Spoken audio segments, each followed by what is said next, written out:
Hello friends, இன்னைக்கு நம்ம பார்க்க போறது ஜாப்பனீஸ் அனிமே சீரிஸான 7th டைம் லோ பிரின்சஸ் சீசன் 1 எபிசோட் 1 தான் இன்னைக்குள்ள வீடியோல பார்க்க போறோம். அனிமையோட நேம்லயே தெரிஞ்சிருக்கும் இது ஒரு டைம் லோ அனிமேன்னு. கண்டினியூஸா நிறைய ஃபைட்டிங் அனிமேவா தான் நம்ம சேனல்ல போட்டிருந்தோம். ஸோ கொஞ்சம் ரொமான்ஸ் ஆகும், அதே நேரத்துல இன்ட்ரெஸ்டிங்காவும் போற மாதிரி இருக்கிற இந்த அனிமே ரொம்பவே சூப்பரா இருக்கும். ஸோ பொறுமையா பாருங்க. சரி வாங்க நம்ம இன்னைக்குள்ள கதைக்குள்ள போலாம். இன்னைக்கு நம்ம பார்க்க போறது 7th டைம் லோ பிரின்சஸ் சீசன் 1 எபிசோட் 1.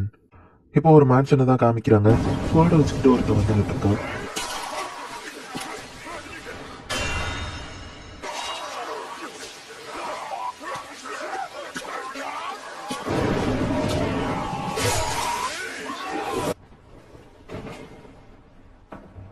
இளவரசர் தப்பிச்சு போயிட்டாரு அப்படின்னு அங்க இருக்கிற சோல்ஜர்ஸ் பார்க்கவும் அது அவ்வளவு ஈஸி இல்லன்னு இன்னொருத்தர் சொல்றான். இந்த இடத்துல நான் சாக போறேன் அப்படின்னு நம்ம ஹீரோயின் ஒரு ஆம்பளை மாதிரி வேஷம் போட்டு அந்த இடத்துல நின்னுட்டு இருக்கா. இந்த பிளாக் ஸ்வாட் வச்சிருக்கவன் இந்த இடத்துக்கு வந்து நிக்கிறான். பல பேட்டில்ஸ் வின் பண்ண காலக்கையனோட எம்பரர் தான் இவன். இவனோட பேரு ஆர்னால்ட் ஹைன் அப்படின்னு நம்ம ஹீரோயின் அவனை கொல்றதுக்காக செம்ம ஃபாஸ்டா ஓடுறா. ஆர்னால்ட் அவங்க எல்லாரையுமே அசால்ட்டா வெட்டி போட்டுட்டான். நம்ம ஹீரோயின் மட்டும் தான் கடைசி வர ஓரளவுக்கு ட்ரை பண்ணிட்டு இருக்கா. நம்ம ஹீரோயினோட ஸ்வாடையும் அப்படி நம்ம துண்டா உடச்சிட்டா. டக்குனவா மூஞ்சிலேயே வந்து ஆர்னால்ட் குத்து போகணும். இன்னொருத்த வந்து அவளை காப்பாத்திட்டான். இதுதான் சான்ஸ்னா ஆர்னால்டோட கழுத்திலேயே வந்து அவன் குத்துறதுக்கு போனான். அர்னால் வந்து அவளோட கையை தடுத்துட்டு அவளோட ஹார்ட்ல ஸ்வாட இறக்கிட்டான். இந்த லைஃபையுமே என்னோட ஃபுல்லஸ்டா நான் வாழ்ந்துருப்பேன்னு நினைக்கிறேன் அப்படின்னு சொல்லிட்டு அந்த பிரின்சஸ் அப்படியே யோசிக்கிறா. இப்போ அந்த பிரின்சஸ் இறந்து போறா. அவளோட டைம் லோப்போ ஸ்டார்ட் ஆகுது.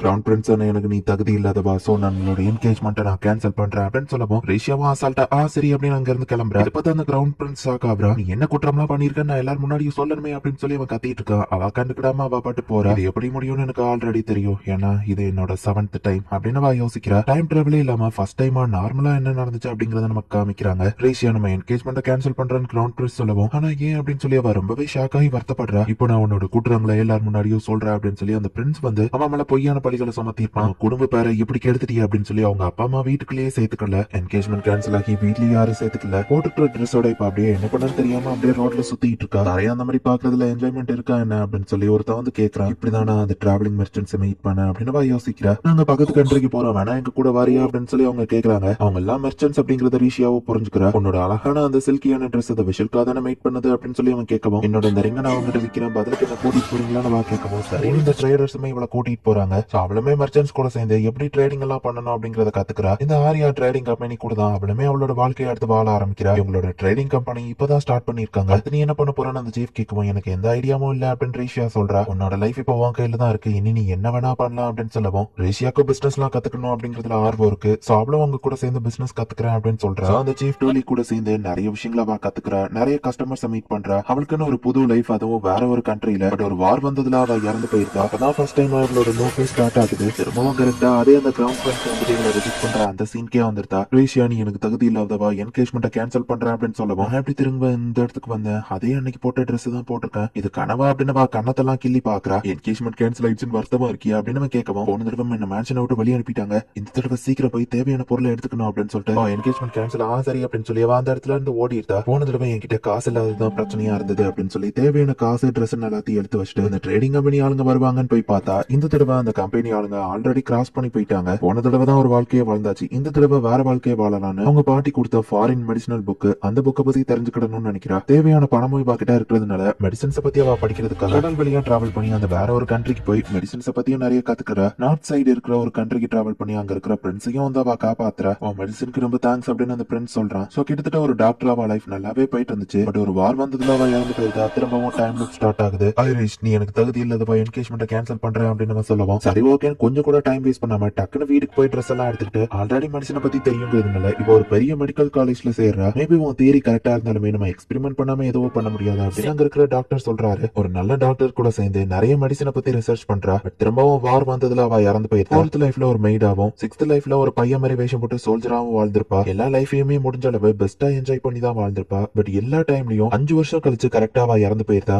ஈவன் வார்ல இறந்து போகலைனாலும் ஓவரா ஒர்க் பண்ணி அதுல டயர்ட் ஆகி இறந்துருத. சோ என்னோட இந்த 7th லூப்ல கண்டிப்பா நான் சாக கூடாது, முடிஞ்ச அளவு பெஸ்டா வாழணும். போன தடவை நான் மைன் என்ட்ரன்ஸ் சொல்லியா நடந்து போய் தான் லேட் ஆயிடுச்சு, இந்த தடவை அப்படி நடக்க கூடாது. மாடியில இருந்து குதிச்சிடலாம் ஃபாஸ்டா போனா சாரிங்க அப்படின்னு சொல்லி அவ யார் முட்டினதுன்னு பார்த்தா 6th லைஃப்ல இவ்வளவு கொலை பண்ண அந்த பிரின்சஸ் அர்னால்டு தான். எப்படி அர்னால்டு ஹெய்னா அப்படின்னு பார்க்கவும், நான் இப்பதான் ஃபர்ஸ்ட் டைம் இந்த கிங்டம்க்கு வரேன், என்ன பத்தி உனக்கு எப்படி தெரியும்னு கேட்கவும், என் பேர் ரீஷியா, நம்ம மீட் பண்ணது இல்ல, பட் உங்களை பத்தி நான் கேள்விப்பட்டிருக்கேன் அப்படின்னு சமாளிக்கிறா. நீ என்ன எம்பரர்னு சொன்னா, நான் இப்போதைக்கு கிரவுன் பிரின்ஸ் தான், எங்க அப்பா தான் எம்பரரா இருக்காரு, எதுக்கு என்ன எம்பரர்னு கூப்பிட்டு அவன் கேட்கவும், சாரி நான் தெரியாம சொல்லிட்டேன், நான் பதட்டத்துல இருந்தா அதான் அப்படி பேசிட்டேன், என்ன மன்னிச்சிருங்க, என்கேஜ்மெண்ட் இப்பதான் கேன்சல் ஆச்சுன்னா அவசரமா வெளியே போனோம் அப்படின்னு அவளோட ஹீல்ஸ் எல்லாம் கலட்டிட்டு இப்ப அப்படியே மாடியில இருந்து அவன் குதிச்சிருக்கா. யாரா அந்த பொண்ணு அப்படின்னு சொல்லி அர்னால்டு இதை பார்த்து கொஞ்சம் இம்ப்ரெஸ் ஆகுறான். ஆல்ரெடி ஒரு சோல்ஜரா இருந்தாங்கிறதுனால ஈஸியா சூப்பரா கீழே லேண்டிங் ஆயிருக்கா. இப்ப ஹீல்ஸ் ஓல்ஸ் நார்மல் செருப்பு மாதிரி மாட்டிட்டு ஃபாஸ்டா அங்க இருந்து ஓடுறா. அர்னால்டுக்கு இதை பார்த்து பிடிச்சிருக்கு. ஆலிவர் என் வண்டியை ரெடி பண்ணு அப்படின்னு சொல்லி அர்னால்டு சொல்றான். ஓகே சார் இதோ பண்றேன் அப்படின்னு சொல்லி அவன் சொல்றான். என்னதான் இவன் சோல்ஜரா இருந்தாலும் இந்த பாடியில ட்ரைனிங் எடுக்கலங்கிறதுனால இந்த பாடி வீக்கா இருக்கு, திரும்பவும் ஃபர்ஸ்ட்ல இருந்து நான் ட்ரைனிங் போனணும்னு அவன் யோசிச்சுட்டு போயிட்டு இருந்தா. என்கேஜ்மெண்ட் கேன்சல் பண்ண பிரின்ஸ் ஆல்ரெடி வீட்டுக்கு வந்துட்டான். ரிஷி ஃபைனலி நீ வீட்டுக்கு வந்துட்டியா,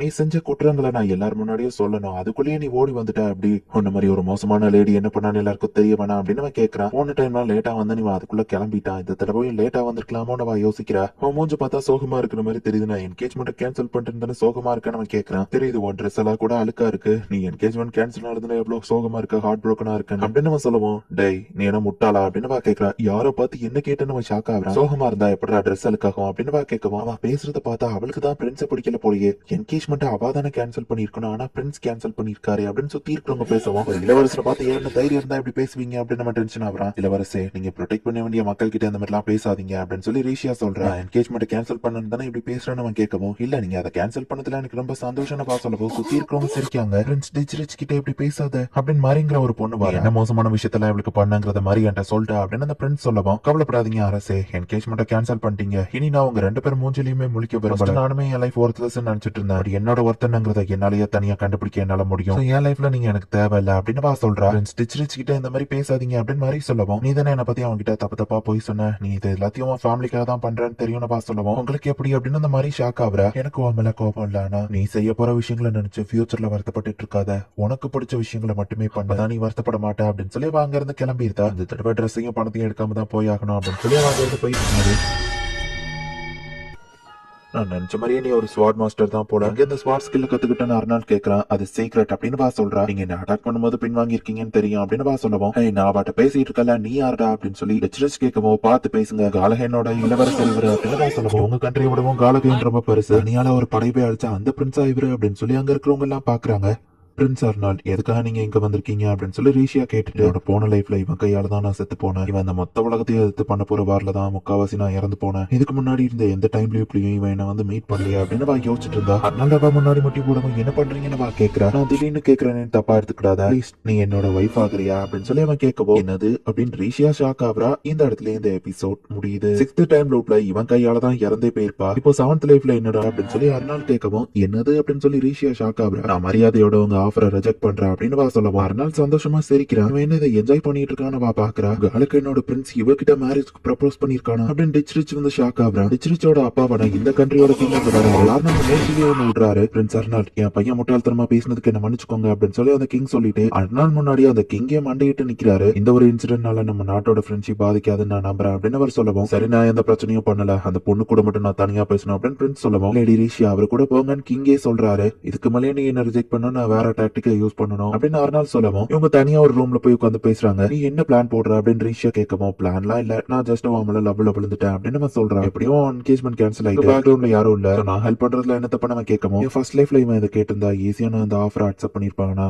என் ஒருத்தர் என் ஆப்பர்ச்சுனிட்டிஸ் என்ன இப்ப எனக்கு தெரியும். பட் அர்னால்ட் எம்பரர் ஆனதுக்கு அப்புறம் தான் மொத்த வேர்ல்டையும் எதிர்த்து வார கிரியேட் பண்ணுவான். அவன் ஏன் அப்படி பண்ணணும், அவன் சைடு இருந்து நான் அதை தெரிஞ்சுக்கலாம் அப்படின்னு சொல்லி ரீஷியா யோசிச்சுட்டு, சரி நீ அவள லவ்ல விழுந்துட்டேன்னு தானே என்கிட்ட ப்ரப்போஸ் பண்ணேன்னு சொன்னேன், என்னோட செல்ஃபிஷான சில ரெக்வெஸ்ட் நீங்க ஏத்துக்கிடணும் அப்படின்னு வா சொல்றா. ஃபர்ஸ்ட் நம்ம கல்யாணத்துக்கான ப்ராடக்ட் நான் சொல்ற ட்ரேடிங் கம்பெனில வாங்கணும், வேற கண்ட்ரில இருந்து சில விசிட்டர்ஸ் என்ன பார்க்க வந்தா அதுக்குன்னு தனியா எனக்கு ஒரு இடம் வேணும், நான் அவங்க கூட வாழாம தனியா வாழ்றதுக்கு ஒரு மேன்ஷன் வேணும், கடைசி அண்ட் ரொம்பவும் இம்பார்ட்டன்ட் நான் பாட்டு இஷ்டத்துக்கு வேலை பார்க்காம ஜாலியா தான் சுத்துவேன், அடிஷனலா ஒரே ஒரு ரெக்வெஸ்ட் நீங்க என்ன டச் பண்ணவே கூடாது அப்படின்னு சொல்றா. அர்னால்டோ ரொம்பவே ஹாப்பியா அந்த கண்டிஷன் எல்லாம் ஏத்துக்கிறான். அர்னால்டோட நாட்டுக்கு இப்ப ரேஷியா அவன் கூட கிளம்பி போறான். இவங்க ரெஸ்ட் எடுக்கிற இடங்கள் எல்லாம் ரேஷியா வந்து சில புல்லு பூ அப்படின்னு சொல்லி எடுத்து வச்சுக்கிட்டு இருக்கா. தூங்கிட்டு இருக்கும்போது டக்குனு அவன் கிட்ட வரமா அவ ஸ்வாட் எடுத்துட்டா. என்ன டச் கூட பண்ண மாட்டேன்னு ப்ராமிஸ் பண்ணி பண்ணிருக்க, நான் தூங்கிட்டு இருக்கும்போது திடீர்னு என்ன டச் பண்ண வரியா அப்படின்னு கேட்கவும், என்னோட ஸ்வாட நீ புடிச்சு படுத்துட்டு இருந்தா அதை எடுக்க தான் நான் வந்தேன் அப்படின்னு சொல்லவும், அச்சோ சாரி அப்படின்னு சொல்றா. இந்த மாதிரி சிச்சுவேஷன்லயே ஸ்வாட வச்சுக்கிட்டு தூங்கிட்டு இருக்க, நான் உன்னை தொடறதுக்கு முன்னாடியே நீ என்ன சென்ஸ் பண்ணிட்ட, இந்த லெவல்ல ஸ்ட்ரென்த் ரீச் பண்ண கண்டிப்பா நீ ரொம்பவே ட்ரைனிங் எடுத்திருப்பியா அப்படின்னு கேட்கவும்,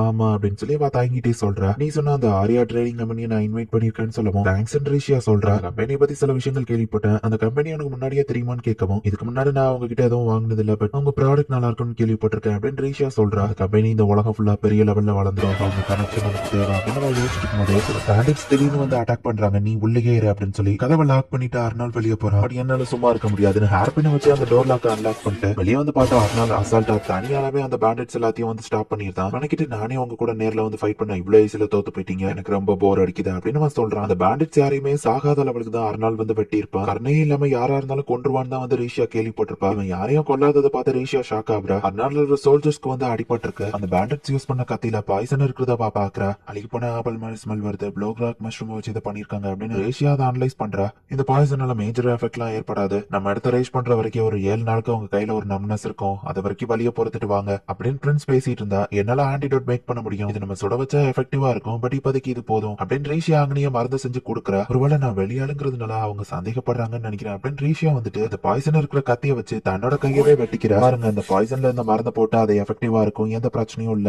என்ன நம்பி நீங்க இந்த மருந்தை யூஸ் பண்ணலாம், அப்படி இல்லைன்னா வலியோடய 7 நாளைக்கு வரலாம் அப்படின்னு ரீஷியா சொல்லவும், இப்ப எல்லாரும் அந்த மருந்தை போட்டுக்கிறாங்க. ஈவன் அவங்க என்ன ப்ரொடெக்ட் பண்ற நைட்ஸா இருந்தாலும் அவங்கள ப்ரொடெக்ட் பண்ண வேண்டியதோ என்னோட கடமை தானே அப்படின்னு சொல்லி அர்னால் யோசிக்கிறான். அந்த பொண்ணை நம்ம கூட கூட்டிட்டு வந்தது இந்த ரீசனுக்காக இல்லைனாலும் அவ கூட வந்தது நல்லதா போச்சு அப்படின்னு சொல்லி கூட இருக்கிற ஆலிவர் சொல்றான். சோ ஃபிளவர்ஸ் நீ சும்மா பறிச்சுட்டு வரல, அதை பிராக்டிகல் யூஸ் பண்றதுக்காக தான் இல்ல, ஊட்டின கேரேஜ்ல இருந்து எப்படி வெளியே வந்தா நம்ம கேட்கவும், அது ஒரு சீக்ரெட்னு வா சொல்றா. மெய்டா வேலை பார்க்கும்போது ஒரு மெய்டி உங்களை லாக் பண்ணிட்டு போயிருவா, அந்த டோரை திரும்ப திரும்ப இவ திறக்க ட்ரை பண்ணி தான் இந்த ஸ்கில்ல வா கத்துக்கிட்டா. குழந்தைங்க வித்தியாசமா எறும்ப பாக்குற மாதிரி இவன் என்ன பாத்துட்டு இருக்கானே அப்படின்னு சொல்லி என்னாச்சு அப்படின்னு வா கேட்கவும், இல்ல அடுத்து நீ என்ன எப்படி என்டர்டைன்மெண்ட் பண்ண போற நான் பாத்துட்டு இருந்தேன் நம்ம சொல்லவும், நான் ஏதோ some kind of rare beast மாதிரிலாம் இவன் பேசுறான் அப்படின்னு பாக்குறேன், நான் ஒன்னும் உங்களை என்டர்டைன்மெண்ட் பண்றதுக்காக இது எல்லாத்தையும் பண்ணல அப்படின்னு ரீஷியா சொல்லவும், நீ காப்பாத்தினதுல அந்த ஒரு நைட் அவன் ஆக்சுவலி ஸ்லம்ல தான் வாழ்ந்தான், அவனுக்கு ஒரு சாய்ஸ் இல்ல, அதனாலதான் அவன் ஒரு மெர்சரியானா, அவன் ரொம்பவே ஹார்ட் ஒர்க் பண்ணி தான் நைட்டா இந்த இடத்துல வந்து நிக்கிறான். இன்னொரு நைட் ராத்திரி பகல அந்த மிஷனுக்காகவே ரொம்பவே ஹார்ட் ஒர்க் பண்ணி ட்ரைனிங் எடுத்திருக்கான். அந்த வயசான அந்த நைட் இவங்க எல்லாரையுமே ப்ரொடெக்ட் பண்ணணும்ன்றதுக்காக தான் முன்னாடி பாஞ்சாரு அப்படின்னு அர்னால் சொல்லவும், இவங்க எல்லாரையும் பத்தி உங்களுக்கு நிறைய தெரிஞ்சிருக்கேன்னு ரீஷியா கேட்டா,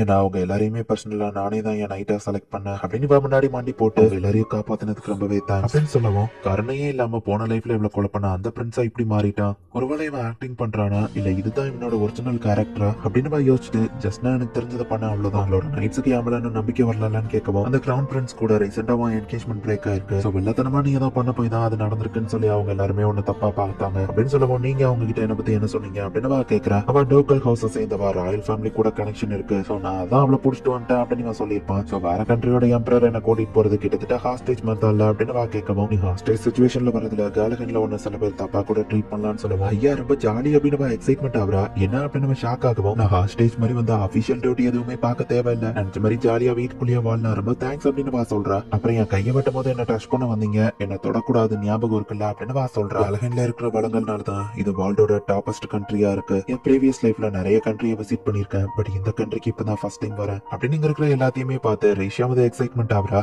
என்னாச்சு எதுவும் பிரச்சனையா அப்படின்னு ரேஷியா கேட்கவோ, இம்பீரியல் பேலஸ் அவங்க ரெடி பண்ணலையா, சோ இப்போதைக்கு நீ கெஸ்ட் ரூம்ல தான் இருக்கணும் அப்படின்னு சொல்லி அதனால வந்து ரேஷியா கிட்ட சொல்றான். எனக்கு இந்த சிம்பிள் வில்லாவே போதும் நல்ல ரேஷியா சொல்லவும், இது ரொம்ப நாள் யூஸ் பண்ணல இனிதான் ரெடி பண்ணணும்னு சொல்லவும், கவலைப்படாதீங்க நான் ஒரு ஹாஸ்டேஜ் தானே இதெல்லாம் நானே பாத்துக்கிறேன் அப்படின்னு சொல்லி அவ சொல்றா. அதையே இவ்வளவு பெருமையா சொல்ற அப்படின்னு சொல்லி அர்னால் யோசிக்கிறான். ஆல்ரெடி ரேஷியா ஒரு மெய்டா வேலை பார்த்திருக்கா அப்படிங்கிறதுனால ஈஸியா அந்த ரூம் எல்லாம் கிளீன் பண்றா. உங்களுக்கு எதுவும் ஹெல்ப் பண்ணணுமா அப்படின்னு சொல்லி சோல்ஜர்ஸ் கேட்கவும், இல்ல நானே தனியா பாத்துப்பேன் அப்படின்னு சொல்றா. ஏதாச்சும் வெயிட்டான பொருளை தூக்கணும்னா கூப்பிடுங்க அப்படின்னு அவங்க சொல்லவும், சரி அப்படின்னு சொல்றா. இன்னும் கொஞ்சம் வருஷத்துல அர்னால்ட் அவங்க அப்பாவை கொண்டுட்டு இந்த கண்ட்ரிக்கு எம்பரர் ஆயிருவாங்க. அப்பதான் அந்த வார் ஸ்டார்ட் ஆகும். அந்த வார்ல தான் எப்பவுமே ரீஷியா இறந்து போவா. சோ இந்த தடவை அர்னால்ட் அவங்க அப்பா கிட்ட இருந்து முடிஞ்ச அளவு தள்ளிய வச்சு எப்படியாச்சும் வார தடுக்கணும். அர்னால்ட் இதுக்கு மொத்த வார்லையும் எதிர்த்து வார ஸ்டார்ட் பண்ணா. அண்ட் என்னோட எல்லா லைஃப்லயும் நான் எதனால அந்த வார்லயே இறந்து போனோம், கண்டிப்பா அதுக்கு இதுவோ கனெக்ஷன் இருந்தா முடிஞ்ச அளவு நான் அந்த வார தடுத்து என் லைஃப் ஃபுல்லா என்ஜாய் பண்ணுவேன் அப்படின்னு ரேஷியா நினைக்கிறா. புதுசா அந்த மைண்ட் ஆல்ரெடி இருக்கிற எக்ஸ்பீரியன்ஸ் மைண்ட் வந்து திட்டிட்டு இருக்கா. ரேஷியா போயிட்டு அந்த பொண்ணுக்கு ஹெல்ப் பண்ணுவோம், கிரவுன் பிரின்சஸ்க்கு சர்வ் பண்றதுக்கு நாங்க மட்டும் தான் தகுதியானவங்க அப்படின்னு அந்த மைண்ட் திட்டிட்டு இருக்கோம். மேபி உனக்கு எக்ஸ்பீரியன்ஸ் இருக்கலாம், பட் இந்த லாங்கான கர்டன் இப்போ துவைக்கிறது நல்ல ஐடியாவா எனக்கு தோணுது, மழை வர போது அது காயறதுக்கு லேட் ஆகும் அப்படின்னு சொல்லவும், மழை வர போதுன்னு உனக்கு எப்படி தெரியும் அந்த மைண்ட் கேட்கறா. எல்லாம் நம்ம கீழே பார்க்க பறந்துட்டு இருக்கு, சோ மழை வரும்னு சொல்லவும், நீ சொன்னா மழை வந்துருமா அப்படின்னு சொல்லிட்டு அந்த மைண்ட் கிளம்புறாங்க. எனக்கு காப்பாத்தினதுக்கு தேங்க்ஸ், என் பேரு எல்சி அப்படின்னு அந்த புது மைண்ட் சொல்றா. அன்னைக்கிட்ட அவங்க இந்த ட்ரெஸ் எனக்கு கொடுத்தாங்கன்னு அழுக்காகிட்டேன்னு வருத்தப்படவும், மழை வரதுக்கு முன்னாடி நம்ம இதை காய வச்சிடலாம், இது சீக்கிரம் காஞ்சிரும், ஃபர்ஸ்ட் இந்த மாதிரி டஸ்ட் பிரஷ் வச்சு கிளீன் பண்ணணும் அப்படின்னு சொல்லி அவளுக்கு ரைஷியாக்கு ஹெல்ப் பண்றா. ரைஷியா சொன்ன மாதிரியே மழை பெய்யுது. நான் மெர்ச்சென்டா இருந்தப்போ வேர்ல்டுல இருக்கிற எல்லா கண்ட்ரியும் சுத்தி பார்க்கணுங்கிறது தான் என்னோட ஆசை. பட் அது நிறைவேறவே இல்ல. பட் இப்போ நான் ஒரு புது கண்ட்ரியை விசிட் பண்ணிருக்கேன் அப்படின்னு ரைஷியா பாத்துட்டு இருக்கா. இந்த நேரத்துல இங்க என்ன பண்றீங்க அப்படின்னு அவ திரும்பி பார்க்காமயே கரெக்டா அர்னால்ட் வந்ததை கண்டுபிடிக்கிறா.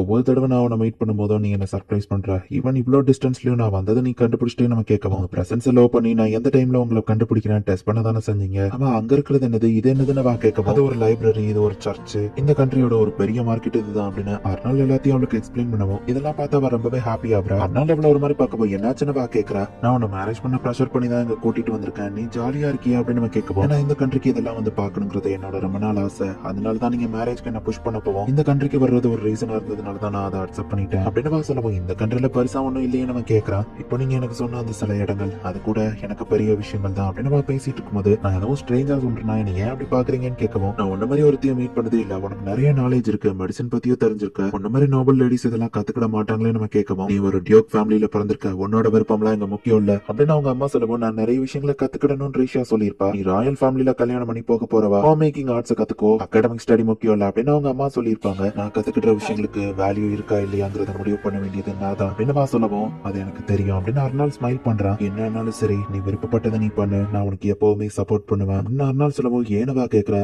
என்ன நான் சொன்னல நான் அவன் மேல லவ்ல விழுந்துட்டேன் அர்னால் சொல்லவும் இவன் பொய் சொல்றான் அப்படின்னு நினைக்கிறேன். உன்னோட இந்த எபிலிட்டிஸ் அது எனக்கு பாயிண்ட்லெஸ்ஸா தெரியல, அது என் மனசுல இடம் பிடிச்சிருச்சுன்னு சொல்லலாம். நீ ஆசைப்படுற ஒரு விஷயத்த கேளு, நான் அதை பண்றேன், நான் டச் பண்ணக்கூடாதுங்கிற ப்ராமிஸை பிரேக் பண்ணிட்டல அப்படின்னு சொல்லிட்டு அவன் கிளம்புறான். அவனை என்னால புரிஞ்சுக்கிடவே முடியல, இவன் என்னதான் பிளான் போடுறான் அப்படின்னு சொல்லி அவ யோசிக்கிறான். இந்த இடத்துல இந்த எபிசோட் முடியுது. இந்த அர்னால்டுங்கிறவன் கருணையே இல்லாதவன் எல்லாரையும் கொன்றுவான் அப்படிங்கறத அவ கேள்வி மட்டும் படல, நேரடியா அனுபவிக்கவும் செஞ்சிருப்பா. பட் மேபி 5 வருஷம் கழிச்சவன் அந்த மாதிரி மாறி இருக்கலாம், இப்போ ரொம்பவே சாஃப்டான கேரக்டரா தான் இருக்கலாம். நான் உன்னை லவ் பண்றேன் அப்படின்னு அர்னால் சொல்றது அவ ரிஷியோட எஸ்டேட் தான் காமிக்கிறாங்க. நல்லா தூங்கிட்டு இருக்கமா ஆலிவர் வந்து கதவை தட்டுறான். டக்குனவா எழுந்துச்சு இதை 2 நிமிஷம் வந்துருக்க அப்படின்னு சொல்லி ட்ரெஸ் எல்லாம் மாத்தி ரெடி ஆகி வந்துருந்தா. பிரின்ஸோட ஆபீஸ்ல இருந்து இப்பதான் என்னால வர முடிஞ்சது அப்படின்னு ஆலிவர் சொல்லவா அப்ப நீங்க இன்னும் ரெஸ்ட் எடுக்கலான்னு கேக்குறா. நானாச்சும் பரவாயில்ல பிரின்ஸ் அர்னால் இன்னும் ரெஸ்டே எடுக்கல, எனக்கு ஆச்சரியமா இருக்கிறது அவரு கல்யாணமே பண்ண மாட்டேன்னு இருந்தாரு, பட் உங்களை திடீர்னு வைஃப்னு அனௌன்ஸ் பண்ணாருன்னு சொல்லவும் என் ரோமா வேணா நல்லா சுத்தி முத்தி என்ன நல்லா பாத்துக்கோங்க, நான் எந்த மாதிரி பொண்ணுங்கிறத செக் பண்ண தானே நீங்க வந்தீங்க அப்படின்னு கேட்கவும் நான் ரோடா பேசினதுக்கு என்ன மன்னிச்சிருங்க, பிரின்ஸ் அர்னால் சொன்ன மாதிரியா உங்ககிட்ட எதையுமே மறைக்க முடியலன்னு ஆலிவர் சொல்றான். பிரின்ஸ் அர்னால் கிட்ட எவ்வளவு நாள் வேலை பாக்குறீங்கன்னு கேட்கவும் 10 வருஷமா ஆலிவர் சொல்றான். என்னையா திடீர்னு மேரேஜ் பண்ண ஒத்துக்கிட்டாருன்னு ஏதாச்சும் ஐடியா இருக்கான்னு கேட்கவும் எனக்கு ஏதாவது ஆச்சரியமா தான் இருக்கு, பட் உங்க கூட இருக்கும்போது ரொம்ப ஹாப்பியா இருக்காருன்னு ஆலிவர் சொல்லவும் குழந்தைகிட்ட கொடுத்த பொம்மை மரலனா அப்படின்னு கேட்கவும் ஆலிவர் எதுவும் சொல்லல, உங்க வெட்டிங் செரமனிக்கு வர போற கெஸ்டோட நேம் எல்லாம் இருக்கு அப்படின்னு அவர் கொடுத்துட்டு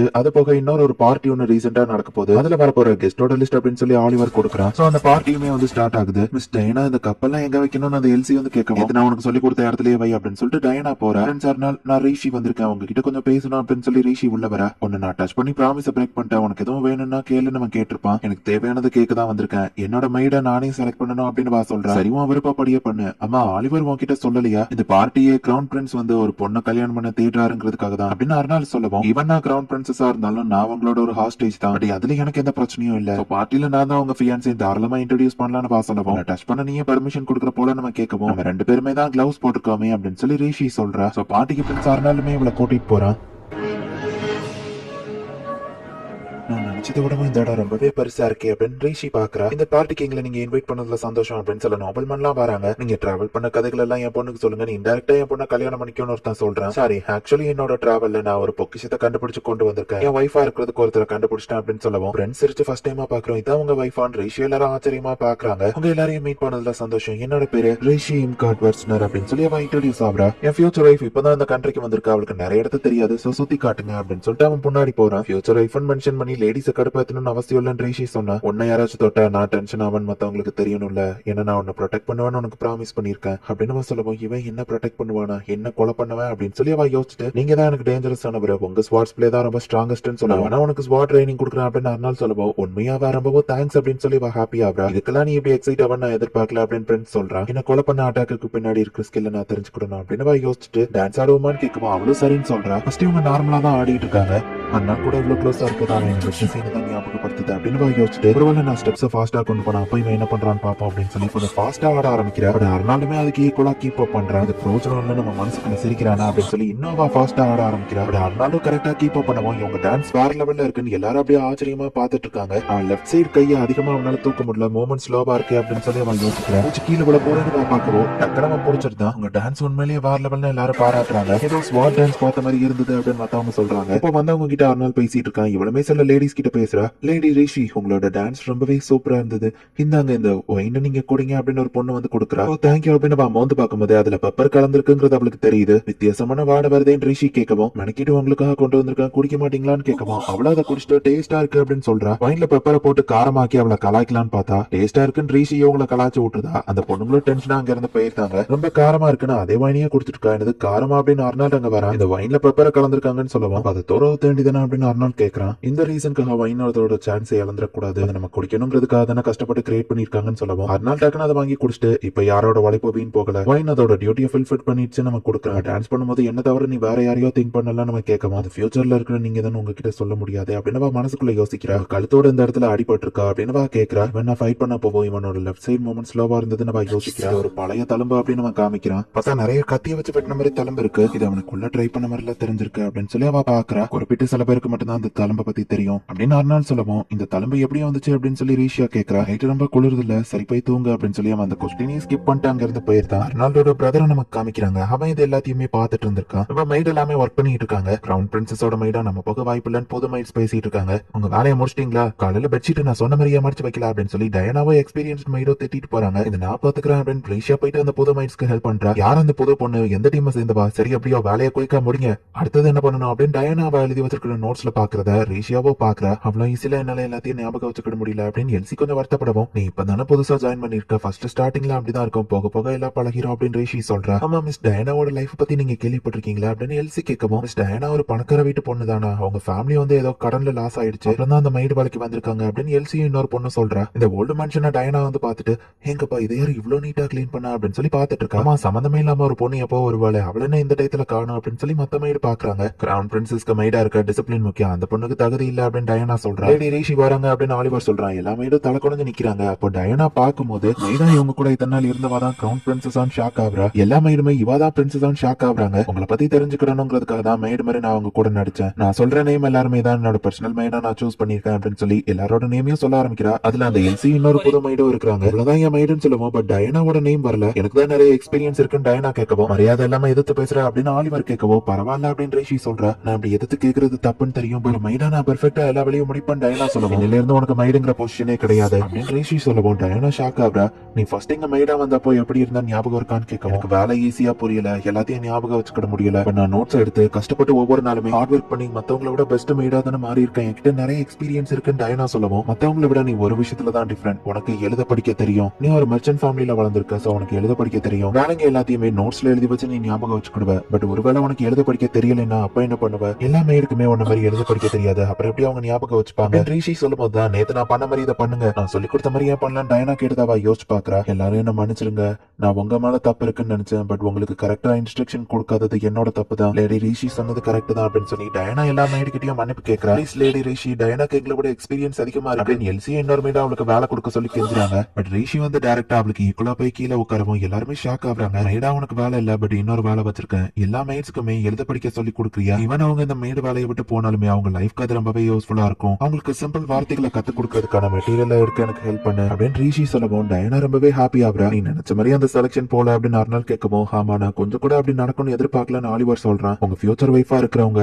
எல்லாரோட நல்லதுக்காகவுமே செயல்படுறாங்க, இந்த நாட்டுக்கு அவங்க எப்படி நல்லது பண்ண போறாங்கன்னு ஆர்வமா காத்துட்டு இருக்கேன் அப்படின்னு ஆலிவர் சொல்லுவான். அவ என்னோட வைஃப், எனக்கு நல்லது யோசிச்சா போதும் அப்படின்னு அர்னால் சொல்றான். டயனாவும் சில மெட்டீரியல்ஸ் ரெடி பண்ணி காமிக்கிறா. நான் எல்லாருக்கும் பெஸ்டா கத்து கொடுப்பேன் அப்படின்னு சொல்றா. அப்ப எல்சி உங்களை பார்க்க வரவும் டயனா அங்க இருந்து கிளம்புறா. இந்த எல்சிங்கிற பொண்ணு தான் நம்ம ஹீரோயினோட பர்சனல் மெய்ட், இதுதான் என்கிட்ட இருக்கிறதுல எக்ஸ்பென்சிவான ட்ரெஸ் அப்படின்னு சொல்லி ரீஷி பார்க்கவும், இங்க ஒரு மெர்ச்சன்ட் மீட் பண்ண போறீங்கன்னு கேள்விப்பட்டேன், அதுக்கு இந்த ட்ரெஸ் முக்கியமா அப்படின்னு சொல்லி எல்சி கேட்கறா. அவங்க நம்பிக்கை அடையே இது ஒரு முக்கியமான இன்கிரீடியன்ட் தான், நான் மெர்ச்சன்டா எப்படி இருக்கணுங்கிறத எனக்கு கத்து கொடுத்த ஒரு பர்சன், அவ்வளவு ஈஸியா அவங்க என்ன நம்பிட மாட்டாங்க, அவங்க என் பக்கம் வர்றதுக்கு இந்த பேட்டில் நான் ஜெயிச்சாகணும், ஆரியா ட்ரேடிங் கம்பெனி என் பக்கம் இருந்தாதான் நடக்க போற வாரம் என்னால தடுக்க முடியும் அப்படின்னு யோசிக்கிறா. உங்க ட்ரெஸ்ஸுக்கு ஏத்த மாதிரி பன் ஹேர் வச்சா நல்லா இருக்குமா அப்படின்னு சொல்லி எல்சி கேட்கவும், இந்த ஹேர் ஸ்டைலே நல்லா தான் இருக்கு அப்படின்னு சொல்லி ரீஷி சொல்றா. ஆரியா ட்ரேடிங் கம்பெனியோட அந்த கைன் அப்படிங்கிற சீஃபாவா மீட் பண்றா. இந்த இடத்துல இந்த எபிசோட் முடியுது. ஆக்சுவலி ரிஷியோட ஃபர்ஸ்ட் டைம் லைன்ல அவ இவன் கூட தான் ட்ரேடிங் கத்துக்கிட்டு இருந்திருப்பா. இப்போ இவங்களோட ட்ரேடிங் கம்பெனி சின்னதா இருந்தாலும் 5 வருஷத்துல இவங்க ட்ரேடிங் கம்பெனி ரொம்பவே பெருசா மாறிடும். வேர்ல்ட் மீட் பண்றா. இவ்வளவு தூரம் என்ன மனக்கிட்டு பார்க்க வந்ததுக்கு தேங்க்ஸ் அப்படின்னு சொல்லலாம். கைன் இவ்வளவு ஒரு சந்தேக பார்வையோடய பாக்குறான். கைனை பத்தி எனக்கு நல்லா தெரியாம மனசை மாத்திடலாம் அப்படின்னு ரிஷி நினைக்கிறேன். இவ்வளவு பெரிய ஆர்டர் எனக்கு கொடுத்துருக்கீங்களே அப்படின்னு அவன் கேட்கணும். கம்பெனி தரமான ப்ராடக்ட்ஸ் கிரியேட் பண்ணணும் நான் கேள்விப்பட்டிருக்கேன், என் வெட்டிங்க்கு எல்லா ப்ராடக்ட்ஸும் நீங்க தான் தரணும்னு சொல்லுவோம், உங்ககிட்ட விற்கிறதுக்கு எனக்கு எந்த ப்ராடக்ட்டும் இல்ல அப்படின்னு சொல்றான். நான் சொன்னதை தப்பா எடுத்துக்காதீங்க, உங்களை என் கஸ்டமரா ஏத்துக்கிட முடியாதுன்னு சொல்லப்போ எதுக்கு அப்படின்னு ரிஷி கேக்குறா.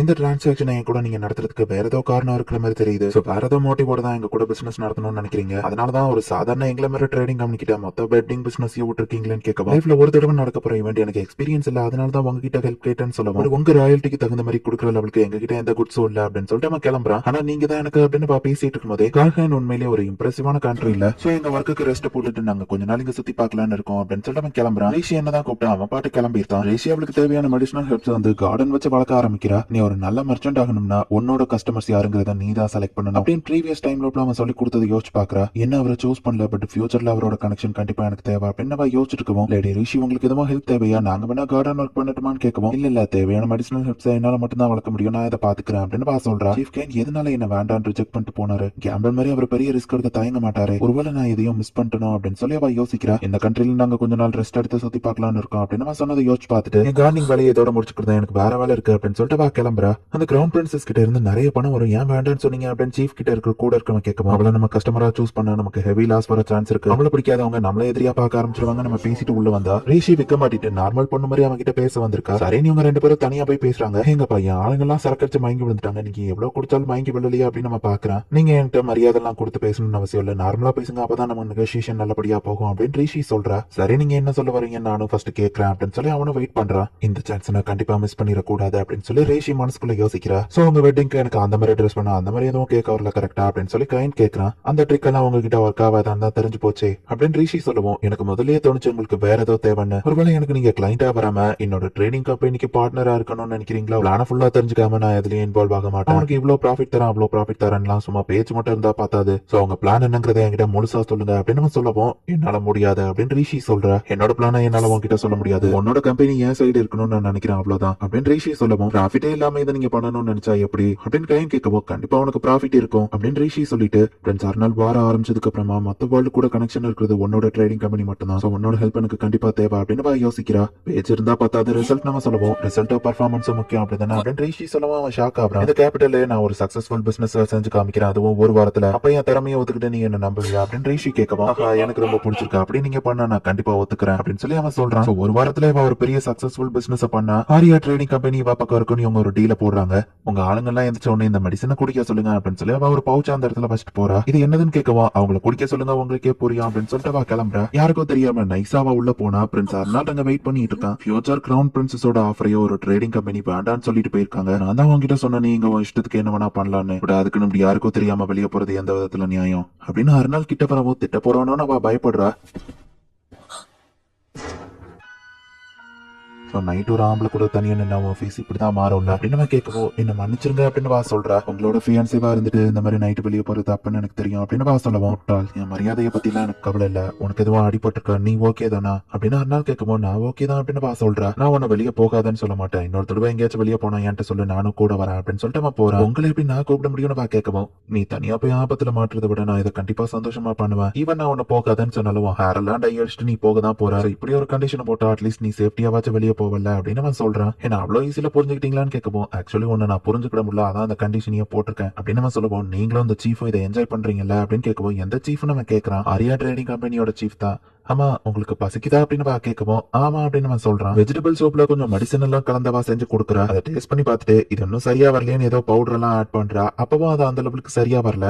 அச்சோ போச்சு இளவரசி, ஆக்சுவலி நான் தான் உங்ககிட்ட சாப்பிட வரீங்களான்னு கேட்டேன், பட் சில இன்கிரீடியன்ஸ் இல்ல, நான் ரொம்பவே மோசமா சமைக்க கூடியவா அப்படின்னு சொல்றான். ஒரு நோபல் லேடிக்கு ஸ்வார்ட்ஸ்மேன்ஷிப் தெரிஞ்சிருக்கு, பட் சமையல் தெரியலையா அப்படின்னு அவன் பாக்குறான். இத்தனை தடவை நடந்த லோப் சாப்பாடு எனக்கு பெருசா தேவையில்ல, சோ நான் சமையல் கத்துக்கலையே யோசிக்கிறா. அதனால அதை குடிச்சு பார்த்துட்டு இந்த சூப் நல்லா தான் இருக்கு, பசின்னு எனக்கு நீ தான் பசியை கிளப்பி விட்ட, சாப்பாடு எடுத்து வை அப்படின்னு சொல்லிட்டு அவன் சாப்பிடுறான். சோ ரேஷியாவும் இந்த ட்ரேடிங் கம்பெனிக்குள்ள இருக்கிற கான்ட்ராக்ட் எக்ஸ்பிளைன் பண்றா. சோ ஒரு வாரத்துக்குள்ள நீ ஒரு சக்சஸ்ஃபுல் பிசினஸ் செய்யணுமா அப்படின்னு நம்ம பாக்குறான். என் பிளான் என்ன நீங்க கேட்க மாட்டீங்களான்னு கேட்கவும், ஈவன் நீ அந்த சீஃப் கிட்டே அதை சொல்லல, என்கிட்ட எப்படி சொல்லுவேன்னு எதிர்பார்க்க முடியும். சரி என்ன பிசினஸ் பண்ணலாம்னு இருக்கு நம்ம கேட்கவும், என்கிட்ட நிறைய பிளான்ஸ் இருக்கு, பட் இந்த கண்ட்ரில எது செட் ஆகும் தான் தெரியல, இவளுக்கு எந்த மாதிரி விஷயங்கள் பிடிக்கும், எது தேவை, இதெல்லாம் நான் ரிசர்ச் பண்ணணும், ஏன்னா இப்பவும் நீங்க இதை என்ஜாய் பண்றீங்களா அப்படின்னு வா கேட்கவும் ஆப்வியஸ்லி சரி குட் நைட் நம்ம கிளம்பிட்டு அம்மா நீ என்னோட தம்பியை மீட் பண்ணியான்னு கேட்கவும் இல்லையே அப்படின்னு வா சொல்றா ஒருவேளை உன்கிட்ட வந்து அவன் பேசணும் நீ அவன்கிட்ட பேசாத அப்படின்னு சொல்லிட்டு அர்னால்ட் கிளம்புறான் இங்க அர்னால்டோட தம்பியை காமிக்கிறாங்க எப்பவும் அவன் வெள்ளத்தனமா சிரிச்சிட்டு இருக்கா இப்போ லைப்ரரிக்கு போயிட்டு இந்த டவுன்ல எவ்வளவு ஆம்பளைங்க இருக்காங்க பொம்பளைங்க இருக்காங்க என்னெல்லாம் அவங்களுக்கு பிடிக்கும் இருக்கிற டவுன்ல இருந்து அவங்களுக்கு என்னெல்லாம் குட்ஸ் கிடைக்குது அப்படின்னு தூங்காம ராத்திரி ஃபுல்லா உட்காந்து படிக்கிறா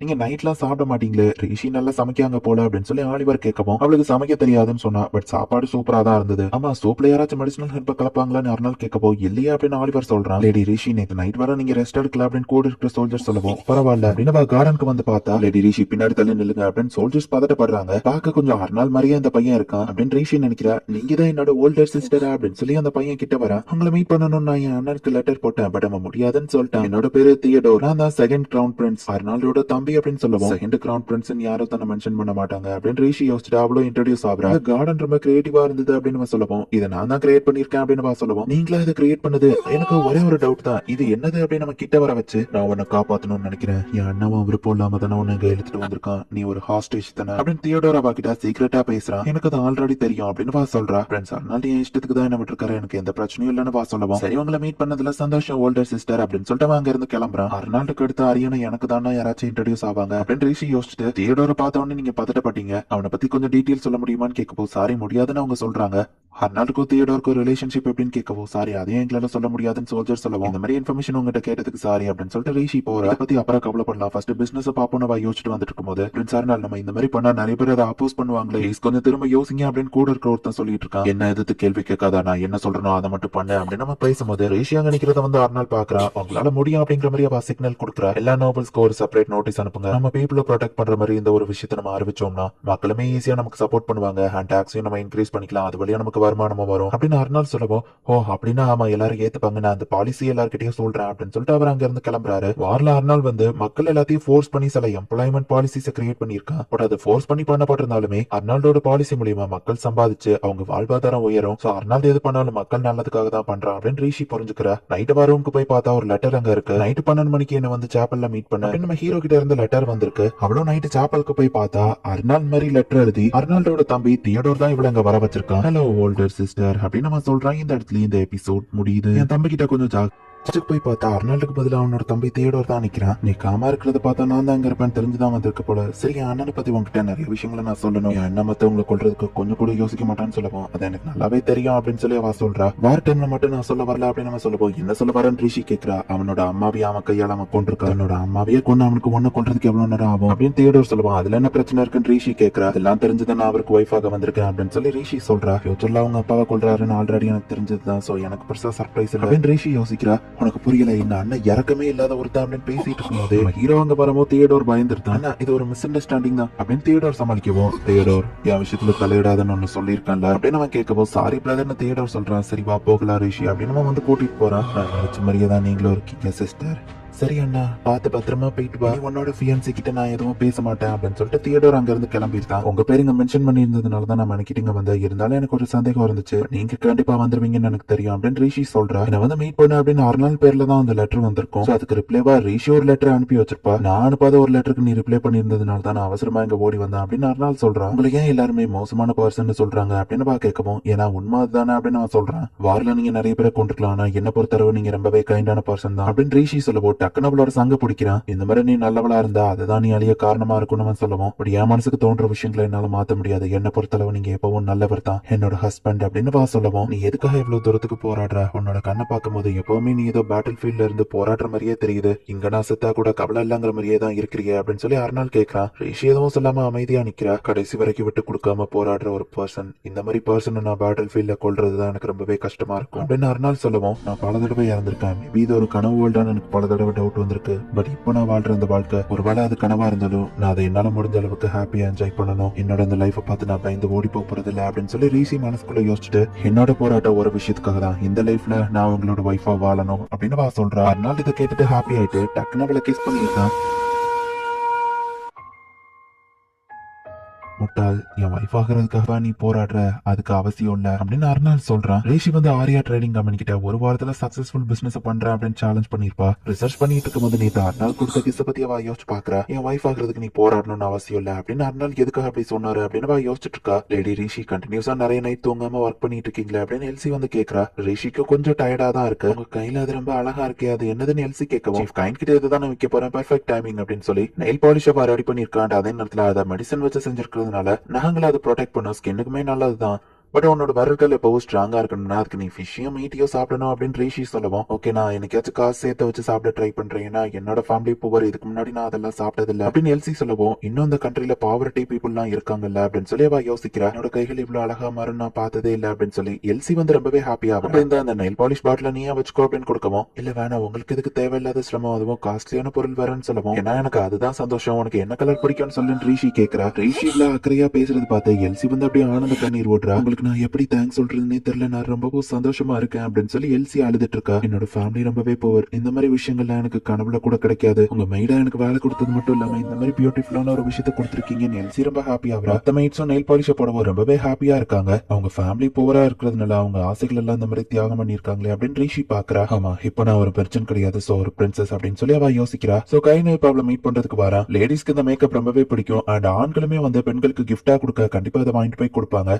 உண்மையிலேயே இது ஒரு நல்ல ப்ராடக்ட் தான் அப்படின்னு சொல்லி கைன் சொல்றான். அந்த ப்ராடக்ட் எங்க கிட்ட கொடுங்க, இதை நாங்க மார்க்கெட்ல வித்து தரோம் அப்படி நான் சொல்லலாம்னு நினைச்சேன், பட் உங்ககிட்ட வேற ஏதோ ஐடியா இருக்க போலியா அப்படின்னு சொல்லி கைன் கேட்கவும், இனிதான் எங்க பிசினஸ் நெகோசியேஷன் ஆரம்பிக்க போகுது அப்படின்னு ரிஷி யோசிச்சுட்டு, நாள் 3 வருஷத்துக்கு முன்னாடி மக்களோட வாழ்வாதாரம் உயரணும்னு பாலிசியை கொண்டு வந்ததை காமிக்கிறா. பட் வேலை பாக்குற மக்களுக்கு மட்டும்தான் அந்த பாலிசி பொருந்தும் அப்படித்தானே அப்படின்னு சொல்லி கைன் கேட்கவும், ஆமா இன்னும் இந்த கண்ட்ரில சில பேர் பாவர்ட்டியில இருக்காங்க, நெயில் பாலிஷ் மேக் பண்றதுக்கு நிறைய செலவாகாது, பட் நிறைய மேன் பவர் தேவை, இதை தயாரிக்கிறதுக்கு ஸ்லம்ல இருக்கிற ஆளுங்களை நீங்க வேலைக்கு எடுத்துக்கிடணும், அதை நீங்க ப்ராமிஸ் பண்ண அந்த ஐட்டமை கிரியேட் பண்ற ஃபார்முலா உங்களுக்கு தாரேன் அப்படின்னு ரிஷி சொல்லவும், உங்க ப்ராடக்ட் நல்லா இருக்கு மிஸ் ரிஷி, ஆனா உங்களை நினைச்சா எனக்கு பாவமா இருக்கு அப்படின்னு சொல்லுவோம். கைன் என்ன தைரியம் இருந்தா பிரின்சஸ் அப்படி பேசுவா அப்படின்னு சோல்ஜர் டென்ஷன் ஆகுவோம். அமைதியாரன் ரிஷி சொல்றா. இங்க பிரின்சஸ் ஆகிறத விட்டுட்டு சேரிட்டி ஒர்க் பண்ணலாம்னு கைன் சொல்லுவாங்க. கைன் தன்னோட பீப்புளோட வாழ்வாதாரத்தை உயர்த்த நிறைய பாலிசிஸ் கொண்டு வந்தாங்க. மக்களோட வருமானம் டாக்ஸ்னு நிறைய விஷயங்கள் இன்க்ரீஸ் ஆச்சுதான். அந்த பெனிஃபிட்ஸ் அடையாதவங்க இன்னும் போராவே தான் இருக்காங்க. அவங்க வாழ்வாதாரம் உயர்றதுக்கும் நம்ம ஒரு பாலிசியை கொண்டு வரணும்ல அப்படின்னு ரிஷி கேக்குறா. ரிச்சானவங்களை தனியா விட்டுட்டு போரானவங்களுக்கு இதை பண்ணணுமா அப்படின்னு நம்ம கேட்கவும், பல வருஷங்களுக்கு முன்னாடி எனக்கு தெரிஞ்ச ஒருத்தர் என்கிட்ட ஒன்னு சொன்னாரு, ஒரு ஃபர்ஸ்ட் கிளாஸ் மர்ச்சன்ட் தன்னோட கஸ்டமரை கரெக்டா சூஸ் பண்ணுவாங்க சீஃப்,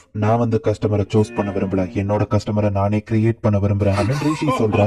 கஸ்டமர்ஸ் வந்து தேடி வரணும்னு நினைக்கல, நீயே கஸ்டமரை கிரியேட் பண்ணணும்னு நினைக்கிற, நம்மள இருக்கிற பீப்புளோட வாழ்வாதாரம் உயர்ந்தா அவங்களே நமக்கு கஸ்டமரா வருவாங்க நீ நினைக்கிற, நல்ல ஒரு மோட்டிவேஷன் தான் அப்படின்னு சொல்லி கைன்னு சொல்லவும், இது மூலியமா உங்க கம்பெனிக்கு ப்ராஃபிட் கிடைக்கும்ல அப்படின்னு சொல்லி ரிஷி கேக்குறா. ஸ்லம்ல இருக்கிற தன்னோட ஃபேமிலிக்காக தன்னோட கனவுகளை விடுறவங்களுக்காக இந்த ஒரு புது பிசினஸ் அண்ட் அதே நேரத்துல ப்ராஃபிட்டோ பார்க்கலாம் அப்படின்னு சொல்லி ரிஷி நினைக்கிறேன். உங்களோட இந்த ஐடியா அந்த அளவுக்கு ஒன்றும் மோசம் இல்ல, பட் நீங்க இன்னுமே மெச்சூரிட்டி இல்லாம தான் இருக்கீங்க மிஸ் ரிஷி, எங்க கம்பெனி கூட ஒர்க் பண்ணணும்னு நீங்க ரொம்பவே ஆசைப்படுறீங்க, அதையே நான் அட்வான்டேஜ் எடுத்துக்கிட்டா அதை வச்சு நான் உங்ககிட்ட நிறைய காசு போடுங்க, உங்களை ஏமாத்தினோம்னா அப்ப என்ன பண்ணுவீங்க, சோ உங்க ப்ரொபோசல்ல நிறைய ஃபால்ட் இருக்கு அப்படின்னு சொல்லி கைன் சொல்லவும், நான் யூஸ் பண்ண கூடாதுன்னு நினைச்சேன், பட் எனக்கு வேற ஆப்ஷன் இல்ல அப்படின்னு சொல்லி ரிஷி வந்துட்டு அவகிட்ட இருக்கிற பேப்பர்ஸ் எடுத்து கைன் முன்னாடி வைக்கவும், கைன் அப்படியே ஷாக் ஆகுறான். இவ்வளவு நேரம் காமெடியா திமிரா சிரிச்சு பேசிட்டு இருந்தவன் இப்போ சீரியஸ் ஆகுறான். ஆனா இது எப்படி உங்களுக்கு தெரியும் அப்படின்னு கைன் கேட்கவும், சாரி உங்களை பத்தி நான் ரிசர்ச் பண்ணப்போ இது தெரிஞ்சது அப்படின்னு பா சொல்றா. ப்ரீவியஸ் டைம்ல இவன் தங்கச்சிக்கு குணப்படுத்த முடியாத ஒரு வியாதி இருந்து நிறைய டாக்டர்ஸ் கிட்ட நான் இதை பத்தி விசாரிச்சிருக்கேன், சோ ஆப்வியஸா இந்த இன்ஃபர்மேஷன் வெளியே லீக் ஆகுறதுல பிரச்சனை இல்லதான் அப்படின்னு கைன் சொல்லவும், என் இடத்துல நானே மருந்து தயார் பண்ணிருக்கேன், இதுல இருக்கிற காம்பவுண்ட்ஸ் நீ மிக்ஸ் பண்ணி அவன் தங்கச்சிக்கான வியாதியை 1 வருஷத்துல குணப்படுத்த முடியும்னு சொல்லவும், ஆனா இது ஒர்க் ஆகும் நான் எப்படி நம்புறது அப்படின்னு கைன் கேட்கறான். அன்னைக்கு நான் அவன்கிட்ட கொடுத்த மெடிசன் அவன் ஆளுங்க குடிச்சாங்களான்னு கேட்கவும், அவன் மெடிசனை சாப்பிட்டதுக்கு அப்புறம் என் ஹேங் ஓவர் உடனே சரியாயிடுச்சுன்னு கூட இருக்கிறவங்க சொல்றாங்க, நீங்க சாப்பிட்ட அந்த மெடிசனை நானும் என் கையால தான் கிரியேட் பண்ணேன் அப்படின்னு சொல்லி ரிஷி சொல்றா. கஸ்டமரை சூஸ் பண்ற மெர்ச்சன்டா தான் இருக்கணும்னு நினைச்சேன், பட் நம்மளே கஸ்டமரை ப்ரொடியூஸ் பண்ணலாங்கிறத எனக்கு புரிய வச்சிட்டீங்க, நான் ஓவர் கான்பிடென்டா இருந்தேன், பட் நீங்க தான் இப்போ டாமினன்ட் பிளேஸ்ல இருக்கீங்க, இப்போ நீங்க எங்களை சூஸ் பண்ணுவீங்களாங்கிறது தான் கொஸ்டின்ல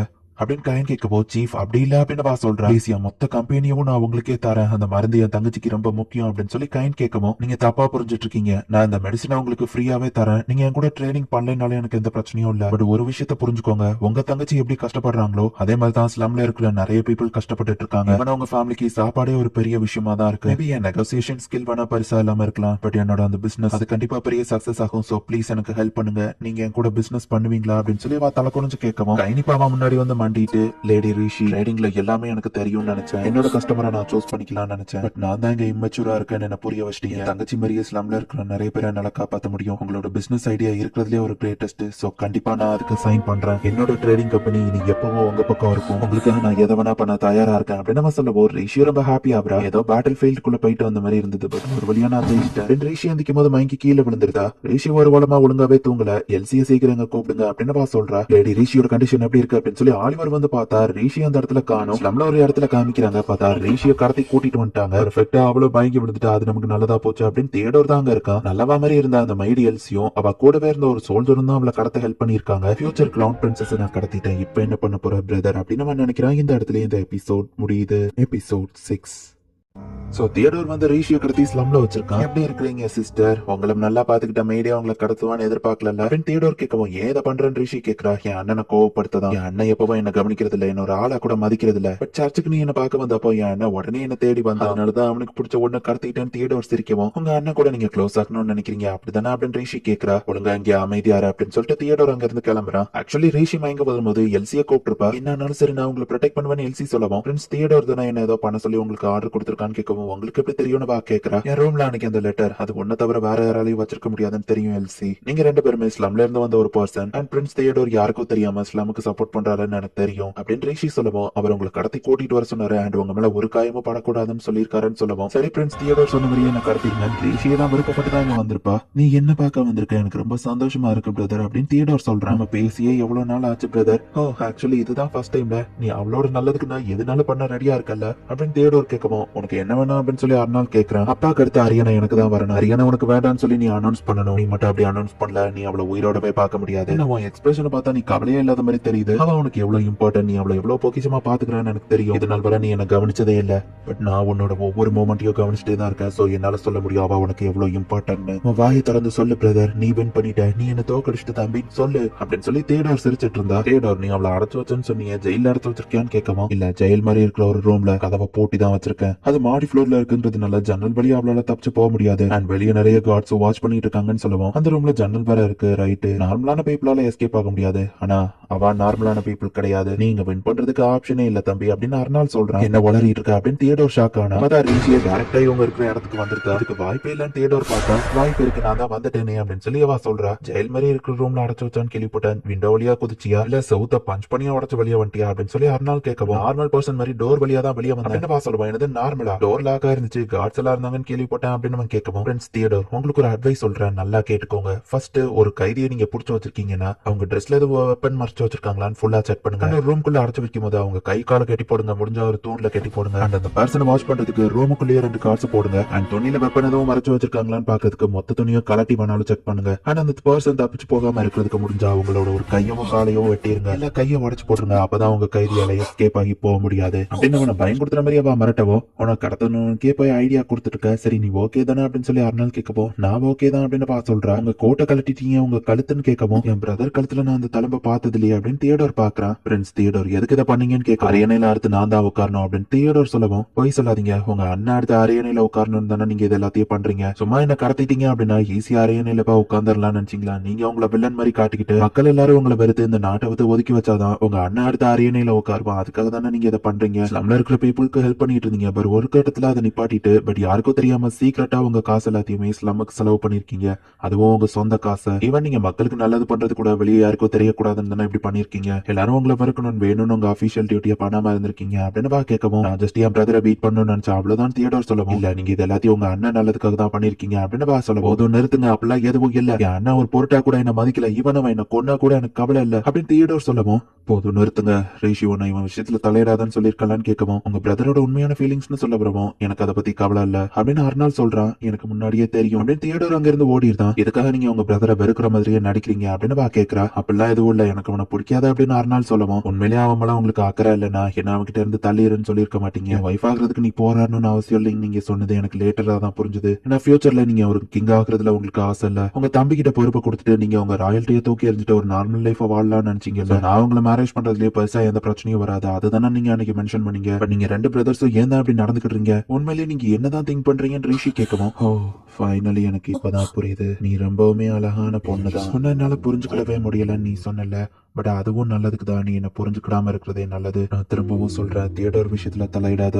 என்ன மாதிரி ஒரு ஆள் கூட அவன் இன்டர்ஃபியர் ஆகாம இருக்கிறதே நல்லது அப்படின்னு அர்னால் வந்து ஸ்தோகமா சொல்லவும், "So, உங்களுக்கும் உங்க தம்பியை ரொம்ப பிடிக்கும்ல, பட் எனக்காச்சும் யோசிச்சு பாத்திருக்கீங்களா, ஒருவேளை உங்க தம்பி இல்லாத ஒரு ஃபியூச்சர் எப்படி இருக்கும்னு? உங்களோட மனசை மாத்தணும், உங்களை அரியணையில உட்கார வைக்கணுங்கிறதுக்காக தான் உங்க தம்பி எல்லாத்தையும் பண்ணிட்டு இருக்கான். ஒருவேளை உங்க தம்பி காணாம போயிட்டா இல்ல வேற ஏதாச்சும் பண்ணிக்கிட்டா, ஏன்னா நான் அவன் இடத்துல இருந்தாலும் அதே தான் பண்ணிருப்பேன். ஒரு விஷயத்த நம்ம செஞ்சதுக்கு அப்புறம் அதை பத்தி வருத்தப்பட்டு எந்த பிரயோஜனமும் இல்ல. உங்க ஒய்ஃபா நான் வாழ போறதை நினைச்சு எந்த கவலையும் நான் படக்கூடாதுன்னு நினைக்கிறேன் அப்படின்னு சொல்லிட்டு அவ அங்க இருந்து கிளம்புறா. ஒரு வாரமா ரிஷி தூங்காததுனால அவளுக்கு இன்னொரு மாதிரி டயர்டா மயக்கமா தான் இருக்கு. தியேடர் கிட்ட பேச வந்துட்டு இருக்கா. தியேடர் ஒரு பிளாஷ்பேக்கை யோசிச்சு பாக்குறா. வார்ல சோல்ஜர்ஸ் எல்லாம் அடிபட்டு இருக்கோம். தியேடர் ஹெல்ப் பண்ணிட்டு இருந்தா. பெரிய ஆளுங்க அவங்க கேம்ப்குள்ளேயே ஆளுங்களை கொல்றதுக்கு வரவும், நான் எதுக்குமே பிரயோஜனம் இல்லாதவன், அட்லீஸ்ட் என் உயிரை சாக்ரிஃபைஸ் பண்ணி இதுக்காச்சும் பிரயோஜனமா இருக்கேன் அப்படின்னு தியேடர் ரெடியா நின்னா. பட் நம்ம ஹீரோ வந்து அவனை காப்பாத்திருந்தான். ஒரு இம்பீரியல் ஃபேமிலியோட மெம்பரா இருந்துட்டு உன் உயிரை சாக்ரிஃபைஸ் பண்றது ஒரு முட்டாள்தனம். பட் உன் உயிரை சாக்ரிஃபைஸ் பண்ணி நீ அவங்கள ப்ரொடெக்ட் பண்ணணும்னு நினைச்சது உண்மையிலேயே நான் பெருமைப்படுறேன். பட் இனி இந்த மாதிரி பண்ணாத அப்படின்னு சொல்லி அர்னால் சொல்லியிருப்பான். ஃபர்ஸ்ட் டைம் அர்னால் அவனை ப்ரொடெக்ட் பண்ணதா அண்ட் பாராட்டின விஷயத்த அவன் யோசிச்சு பார்த்துட்டு இருக்கான். இங்கேயும் எனக்கு லெக்சர் எடுக்க வந்துட்டீங்களா அப்படின்னு தியேடர் கேட்கவும், இந்த கண்ட்ரியை விட்டு ஓடி போகணும் நீங்க எதுவும் பிளான் வச்சிருக்கலையா அப்படின்னு சொல்லி ரிஷி கேட்கிறா. என் அண்ணன் செய்யற நல்லது எதுவுமே வெளி உலகத்துக்கு தெரியாது, ஆனா அவன் செய்யற கெட்டதெல்லாம் ஈஸியா பரவிடும் எப்படின்னு நினைக்கிறேன்னு கேட்கவும், ஏன்னா அது அவரே தான் பரப்புறாரு கரெக்டான்னு ரிஷி கேட்கவும், ஆமா அவன் நடந்துகிட்டதெல்லாம் பார்த்தா எப்ப வேணா அந்த வேர்ல்ட விட்டு டிசப்பியர் ஆயிர மாதிரியே தான் நடந்துக்கிடுவான். என் அண்ணன் மாதிரியான ஒரு நல்லவன் மறைஞ்சு போறதுல எனக்கு விருப்பம் இல்ல. என்கிட்ட இந்த எம்பையரை கொடுத்துட்டு அவன் எங்க போயிடலாம் நினைச்சா, அதுக்கு முன்னாடி நான் இங்க இருந்து போயிட்டா என் பிரதர் தான் அந்த கிங்டம்க்கு எம்பரர் ஆகணும், அவனுக்கு வர வழி இல்ல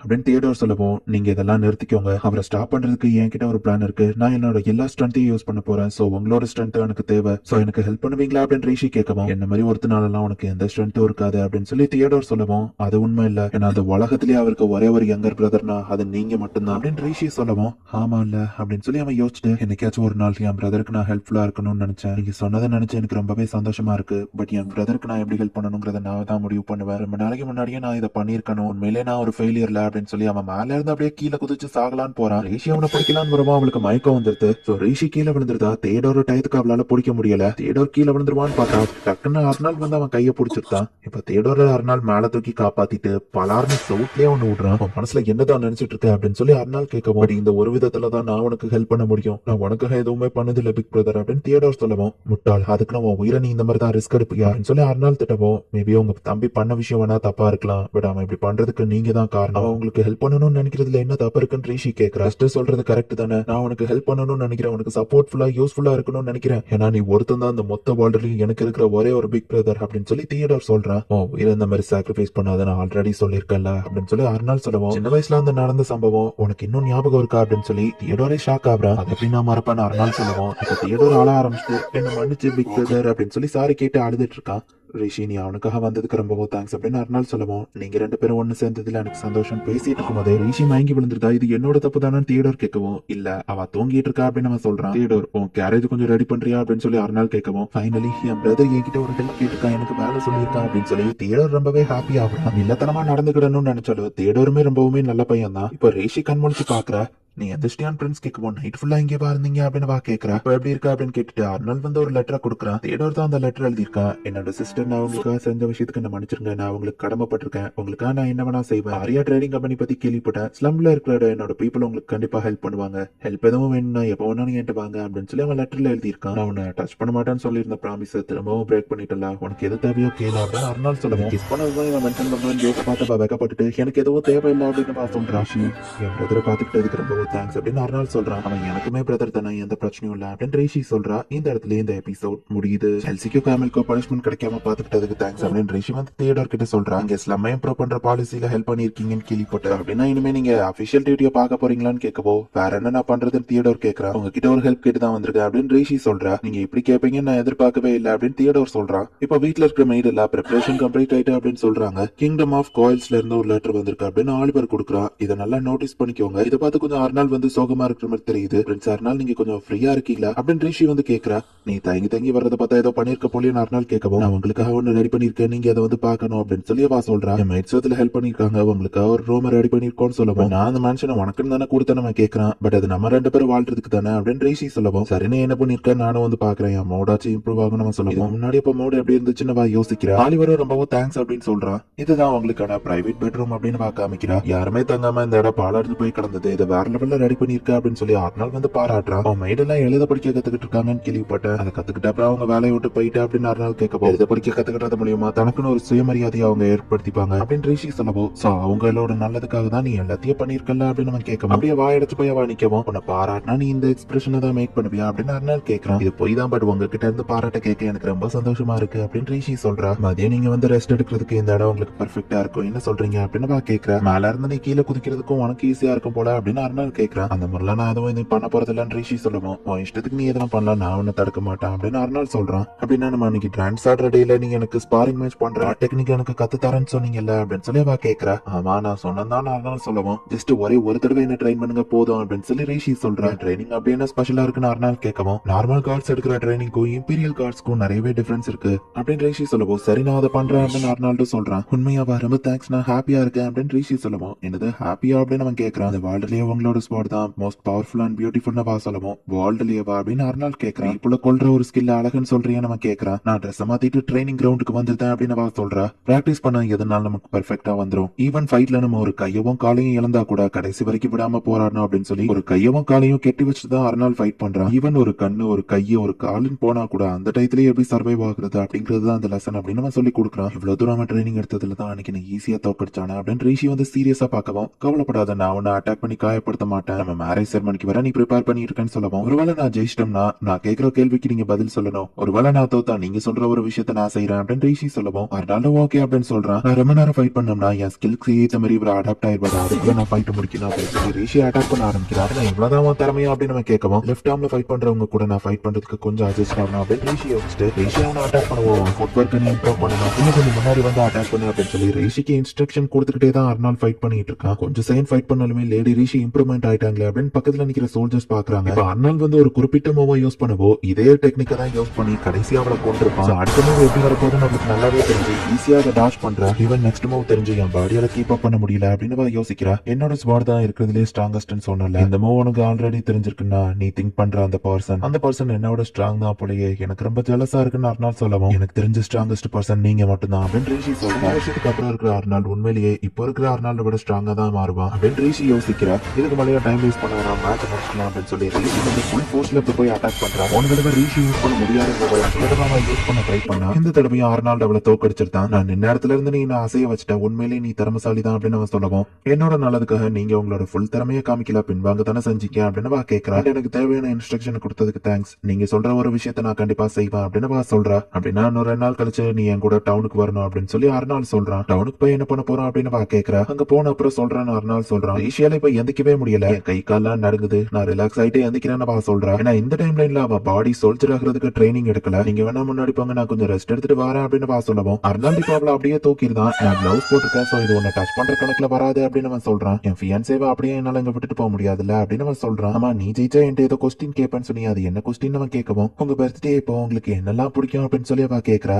இது மேலயா உனக்கு இன்ட்ரெஸ்ட் இருக்குன்னு அவன் கேட்கறான். அவங்களுக்கு எந்த மாதிரி பொண்ணு பிடிக்கும் அப்படின்னு அவ கேட்கறா. எல்லாத்துக்குமே அவன் பதில் சொல்றான். ரிஷி அர்னாலுக்காக கிரியேட் பண்ண ஆபீஸ்க்கே இப்போ வந்து அர்னால் மூவ் ஆகுறான். உங்களோட ஹெல்ப்க்கு ரொம்பவும் தேங்க்ஸ் அப்படின்னு ஆலிவர் சொல்றான். ஆமா பிரின்ஸ் எங்க அப்படின்னு கேட்கவும் அவர் நைட் ஃபுல்லா தூங்காம இன்னும் ஒர்க் பண்ணிட்டே தான் இருக்காரு. கொஞ்சமா டைம் இருக்குன்னு அவர் ரெஸ்ட் எடுக்க சொன்ன பட் அவர் தூக்கம் வரலன்னு சொல்லிட்டாரு அப்படின்னு ஆலிவர் சொல்றான். இப்ப ரிஷி போய் கேட்கவும் புது இடத்துல எனக்கு தூக்கம் வராது அப்படின்னு அர்னால் சொல்றான். அவன் உங்களுக்கு தாளாட்டு பாடுறேன் நீங்க வந்து தூங்க ட்ரை பண்ணுங்க அப்படின்னு வா கூப்பிடுறா. நான் அவங்க கூடவே உட்காந்துருக்கேன் சோ நீங்க எதை பத்தியும் கவலைப்படாம தாராளமா தூங்குங்க. அவங்க பக்கத்துல இருக்கிறதுனால தூரத்துல இருக்கிற பிரசன்ஸ் நீங்க சென்ஸ் பண்ணலாம். அதை பத்தி கவலைப்பட தேவையில்ல அப்படின்னு ரிஷி சொல்றா. அர்னால்டு இப்ப தூங்க ட்ரை பண்றான். ரிஷி இப்ப அப்படியே தாளாட்டு பாடுறா. இருந்தாலுமே அர்னால்டுக்கு அந்த அளவுக்கு ஒண்ணு தூக்கம் வரல. இதுவும் ஒர்க் ஆகலையான அவன அவங்க பக்கம் வந்து படுத்துக்கிடவா அப்படின்னு வா கேட்கறா. அர்னால்டு எதுவும் சொல்லாம சரிங்கிற மாதிரி கண்ணாசிக்கிறான். அவளும் வந்து படுத்துக்கிறா. சின்ன குழந்தை மாதிரி அவனுக்கு தட்டி கொடுக்கவும் என்ன பண்றா அப்படின்னு அவன் கேட்கறான். ஹார்ட் பீட் மாதிரியே நம்ம இந்த மாதிரி தட்டி கொடுத்தோம் அப்படின்னா ஈஸியா நமக்கு தூக்கம் வரும். சின்ன குழந்தைங்க எல்லாம் இப்படிதான் தூங்க வைப்பாங்க அப்படின்னு வா சொல்றா. நீ என்ன சின்ன குழந்தை மாதிரி ட்ரீட் பண்றல அப்படின்னு அர்னால் சிரிக்கிறா. அர்னாலுக்கு தட்டி கொடுத்துட்டு இருக்கும்போது அவன் கழுத்துல இருக்கிற அந்த தலம்பையா பாத்துட்டு இருக்கவும் நீ வேணா அதை தொட்டு பாரு நான் அதுவும் நினைச்சுக்கிட மாட்டேன் அப்படின்னு சொல்லி அர்னால் சொல்றான். அந்த தலம்பு எல்லாமே வெட்டினது ரொம்ப ஆழமா இருக்கு. அதை அவ டச் பண்ணி பார்த்து தெரிஞ்சுக்கிறா. அர்னால் அவ கையை பிடிக்கவும் ஓ சாரி உங்களுக்கு கீச்சமா இருக்குல்ல நான் கிளவுஸ் போட்டுக்கணுமா அப்படின்னு ரிஷி கேட்கவும் பதிலுக்கு நானும் உனக்கு கிளவுஸ் போடாம தொடட்டுமா அப்படின்னு அவன் கேட்கறான். நான் சும்மா ஜோக் தான் பண்ணேன் அப்படின்னு சொல்லி அர்னால் பாடுத்திருந்தான். அவர் பண்ண ப்ராமிஸ்ல அவர் ரொம்பவே கரெக்டா இருக்காரு. நான் தான் இங்க தப்பா இருக்கேன். இந்தாங்க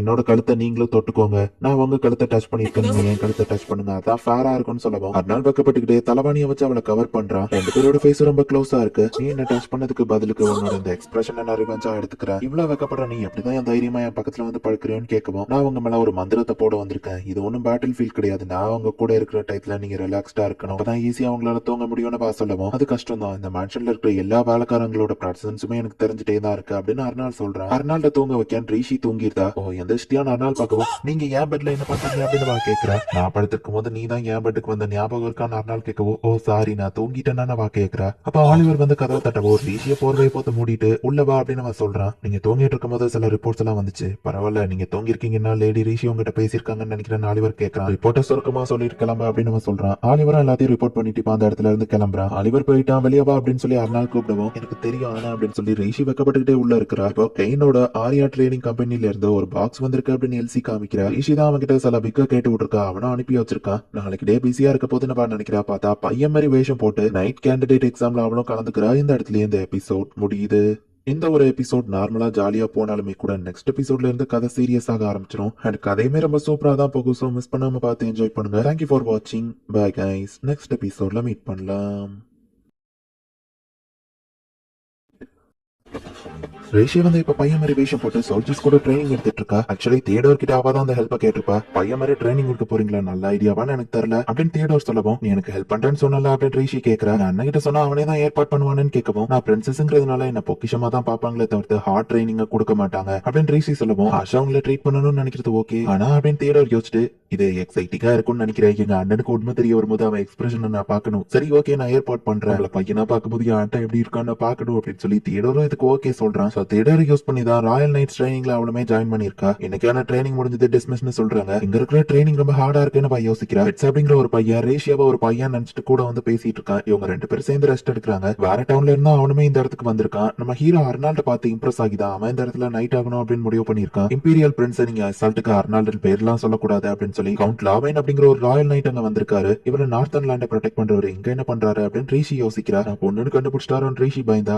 ஹே நீ ஒழுங்கா சாப்பிடவே இல்ல போல. ஒரு பையன்னா நல்லா சாப்பிட்ட மசில்ஸ் நிறைய இருக்கணும். சோ உன்னோட மசில்ஸ் வளர்த்துக்கும் நல்லா சாப்பிடால இருந்து உங்க ட்ரைனிங்க்கு நான் தான் இன்ஸ்ட்ரக்ஷன் கொடுப்பேன் அப்படின்னு சொல்லி அவர் சொல்றாரு. சார் நீங்க எம்பரரை மீட் பண்றதுக்கான நேரம் ஒருத்தன் வந்து கூப்பிடுறான். அர்னால்டோட அப்பாவை மீட் பண்ண அந்த லாவைன் பெயர் தான். ரீஷி யாருக்கோ தெரியாம ட்ரெஸ் மாத்திட்டு பொண்ணு மாதிரி இப்ப மேன்ஷனுக்கு போயிருந்தா. ஹலோ எல்சி நான் திரும்ப வந்துட்டேன் அப்படின்னு சொல்லி ரீஷி போய் சொல்ற. டவுனுக்கு போய் பொருட்கள் வாங்க போற மாதிரி தான் ரீஷி பில்டப் கொடுத்துட்டு போயிருக்கா. இப்ப அர்னால் வருவோம் நேத்து நைட் நல்லா தூங்குனீங்களான்னு ரிஷி கேக்குறா. ஆமான்னு அர்னால் சொல்லிட்டு நாளைக்கு மதியம் 2 மணிக்கு வெஸ்டர்ன் கேட் பக்கமா வந்துரு. யாருக்கோ தெரியாம அர்னால் சொல்லுவோம் என் ஹேர டை அடிக்கணுமான்னு கேக்குறா. வேண்டான்னு அர்னால் சொல்றான். லேடி ரிஷி அவர் உங்ககிட்ட என்ன சீக்கிரட்டா சொன்னாரு அப்படின்னு கேட்கவும் நாளைக்கு நான் அர்னால் கூட டவுனுக்கு வெளியே போறேன் அப்படின்னு சொல்லி அவ சொல்றா. இதுதான் அபிஷியல் பிசினஸ் யாருக்கோ தெரியாம போகணும் பட் நான் நல்லா போகணும்னு சொல்லவோ கவலையப்படாதீங்க நான் உங்களை பெர்ஃபெக்டா ரெடி பண்றேன் அப்படின்னு எல்சி சொல்றா. டேட்டிங் போறதுக்கு தான் அர்னால் கூப்பிட்டுருக்கான் போலன்னு எல்சி நினைச்சுக்கிட்டு இவளை வேற லெவல்ல ட்ரெஸ் பண்ணி அனுப்பி விட்டுருக்கா. இங்க நம்மள யாரும் பார்க்க மாட்டாங்க ஹுடியே இருக்கு அப்படின்னு அர்னால் சொல்றான். ரேஷியோ வைக்கப்பட்டுக்கிட்டே இருக்கிறா. அவளோட ஹேர் ஸ்டைல வேற மாதிரி அவ பின்னி இருக்கா. நீங்க என்ன சொல்ல போறீங்கன்னு எனக்கு தெரியும் பட் ஏதோ அபிஷியல் பிசினஸ் தான் என்ன கூப்பிட்டுருக்கீங்கன்னு தான் நான் இப்படி வந்திருக்கேன் அப்படின்னு சொல்லி ரிஷி சொல்றா. அதான் தெரியுமே நீ இன்னைக்கு டேட்டிங் வர மாதிரிலாம் கிளம்ப போறவா மெய்டு தானே இதை பண்ணிருக்கணும் அப்படின்னு அர்னால் கேட்கும். என்னமோ உண்மைதான் ரிஷி சொல்லுவோம். அந்த மெய்ட பாராட்டி ஆகணும் அப்படின்னு அர்னால் சொல்றான். சோ இப்போ இவங்க ஒண்ணா சேர்ந்து அந்த டவுனோட பெரிய மார்க்கெட் பிளேஸ்க்கு போயிருக்காங்க. ஈஸில கிடைக்காத நிறைய வெஜிடபிள்ஸ் காய்கறி முட்டை அப்படின்னு அந்த இடத்துல இருக்கு.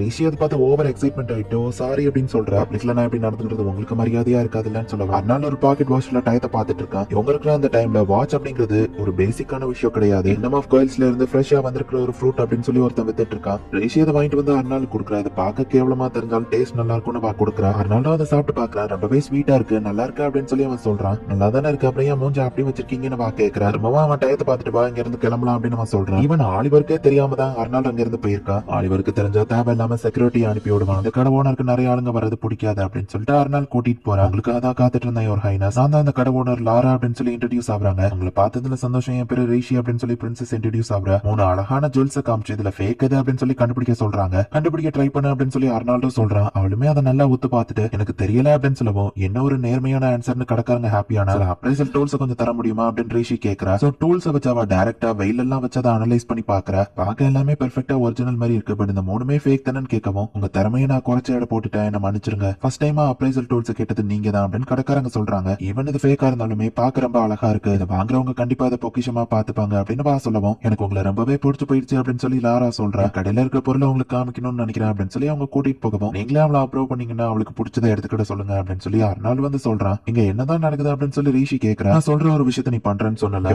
நான் உனக்கு ஒரு ரிங் கொடுக்குறேன் நீ அக்செப்ட் பண்ணிக்க அப்படின்னு அர்னால் சொல்றான். இவங்க கல்யாணத்துக்கு தான் அவன் ரிங்க ரெடி பண்ண சொல்லியிருக்கான் பட் கால்கைன்ல இருக்கிற முறைப்படி கல்யாணத்துக்கு ரிங் எல்லாம் அவசியம் இல்ல. சோ எதுக்காக நீங்க இதை பண்றீங்க அப்படின்னு சொல்லி ரிஷி அவன் கிட்ட கேட்கவும் நான் ஒரு ரிங்க வாங்கிட்டு வந்து கொடுத்து அதை போட சொல்றதுக்கு உனக்கு பிடிச்சதா போட சொல்லிக்கலாம்ல பண்ணலாம்ல அப்படின்னு சொல்லி அவன் கேக்குறான். அண்ட் இந்த இடத்துல நான் அதிக காசு கொடுத்து வாங்கினா இங்க இருக்கிற எக்கனாமியும் இன்க்ரீஸ் ஆகும்ல அப்படின்னு சொல்லி அர்னால் சொல்றான். அப்ப சரி, மக்களோட எக்கனாமி இன்க்ரீஸ் ஆகணுங்கிறதுக்காக நான் இதை அக்செப்ட் பண்ணிக்கிறேன் அப்படின்னு சொல்லி ரிஷி சொல்றா. நிறைய ஸ்டோன்ஸ் எடுத்துட்டு வந்து இதுல எதை வச்சு ரிங்க செய்யலாம் அப்படின்னு சொல்லி அவங்க கேக்குறாங்க. ரிஷிக்கு கொஞ்சம் கன்ஃபியூஷனா இருக்கு. நான் வேணா ஐடியா தரப்பா, அவங்களுக்கு எந்த கலர் பிடிக்கும் அப்படின்னு சொல்லி லாரா கேக்குறா. எனக்கு எது பிடிக்குமா அப்படின்னு சொல்லி ரிஷி வந்துட்டு அப்படியே அர்னால்ட பாத்துட்டு இருக்கா. அப்ப அர்னால்டோட கண்ணு வந்துட்டு அவளுக்கு ரொம்பவே பிடிச்சிருக்கு. அது அட்ராக்டிவா தெரியுது. அப்படியே அதை பார்த்து மெய் மறந்து போய் அவரோட கண்ணு என்ன கலர்ல இருக்கோ அந்த மாதிரி எனக்கு வேணும் அப்படின்னு வா சொல்றா. அது ரொமான்டிக்கா ஃபிளர்ட் பண்ற மாதிரி தெரியுமா, அச்சோன்னு சொல்லி வா வைக்கப்படுறா. ஜஸ்ட் அவரோட கண்ணு அழகா இருந்துச்சு, அதை தான் நான் சொன்ன, வேற எதுவும் தப்பா எடுத்துக்கிறாதீங்கன்னு வா சொல்றா. கொஞ்சம் வெயிட் பண்ணுங்க, நீங்க கேட்ட கலருக்கு ஒண்ணு இருக்கு, நான் ரெக்கமெண்ட் பண்றேன் அப்படின்னு சொல்லி அவங்க உள்ள போறாங்க. அவங்க கண்ட்ரியோட கோட்டை வாசலுக்கு வந்து நிக்கிறாங்க.